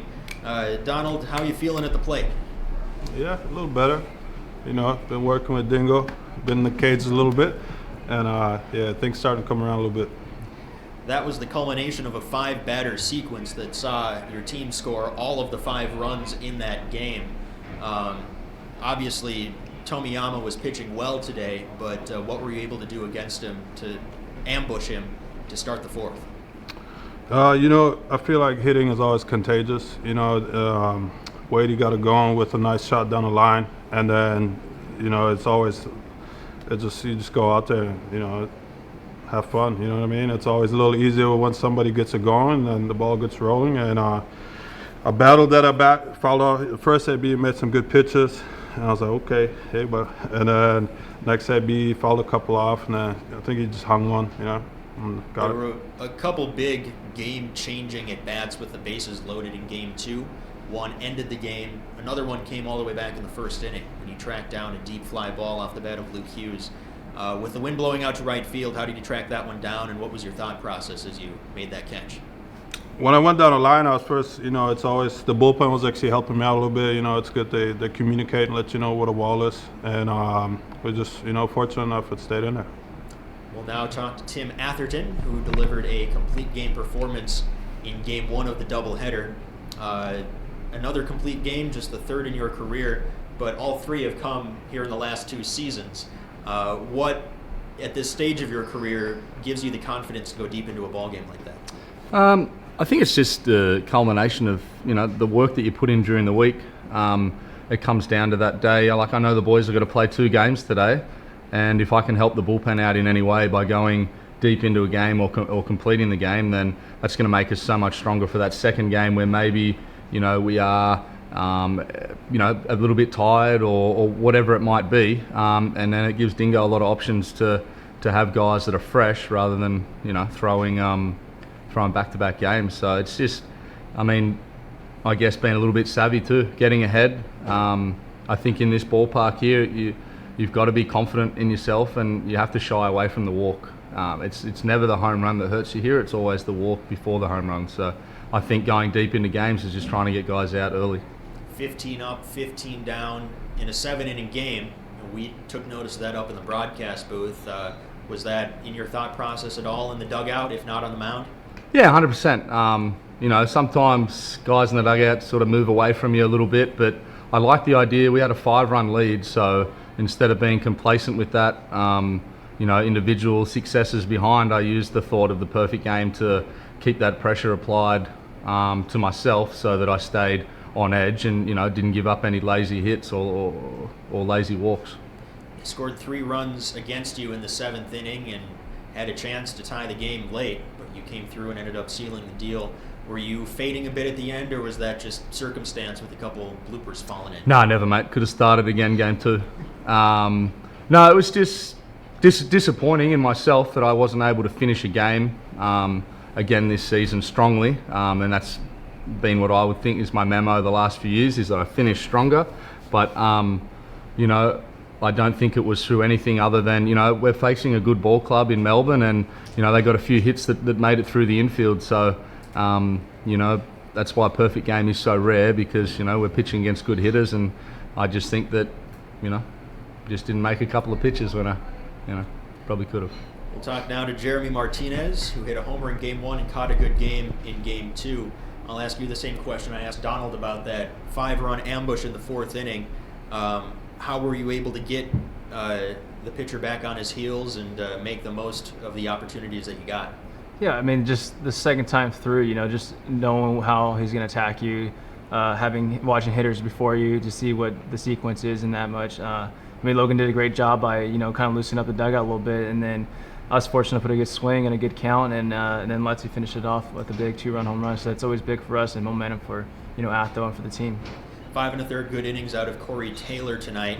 He did not have a clean inning in his entire outing. He was pitching with men aboard for pretty much the entire night, but the line score speaks for itself. What was he doing well?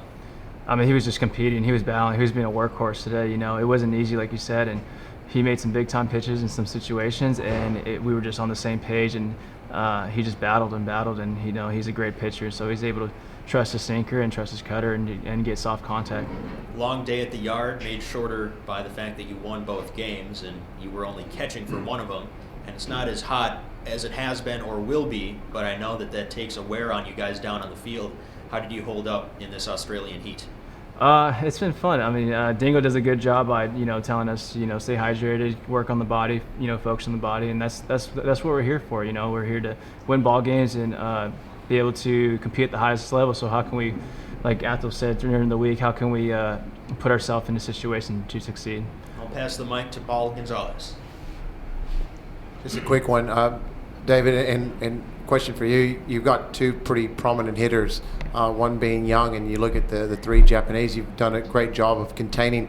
Is that all in the pre-game plan? Because Young leads the league in home runs and really been able to find his number this weekend. Yeah, they're tough to pitch to. They put a lot of pressure on you, and it really comes down to the pitchers executing the pitch. And I think so far we've done it pretty good. They've hit some balls good, but they're going to. When you have that many at-bats over the course of 3 days, they're going to hit some balls good because they are good hitters. But I think right now our pitchers have been doing a great job executing the pitches and putting a lot of pressure on them. That's it from me. Thank you. Dave, we spoke last night just about runners left on base, but then, and the Bandits being home run hitters, and today, obviously, did you go into the dressing room last night and say, hit some home runs, boys, or what? No, absolutely not. I always tell the guys I have confidence in them, and I reiterated that today before the game, and just, it's difficult for the fans watching to see the ups and downs, but as players and as coaches, it's just what we go through on a daily basis. It's just part of the sport we play. We don't play 1 game a week, we play 4 games a week, and when you're playing against good competition, there's going to be some really good periods and some really tough periods, and I really believe in our talent, and I keep reminding them of that, and I try not to change anything because I trust that they're going to get the job done. And just for people listening in, being Australia's #1 coach, could you just clarify that a home run is a ball that goes over the fence from home plate? Yeah. Thank you. All right, that concludes the Brisbane Bandits post-game press conference after a doubleheader sweep over the Melbourne Aces. Round 6 will conclude tomorrow at 3 o'clock local time. If you can't make it out to One Hub Stadium, join us here on Bandits.tv for live broadcast coverage. Thank you, gentlemen. Thank you. Thank you. Thank you. Appreciate it.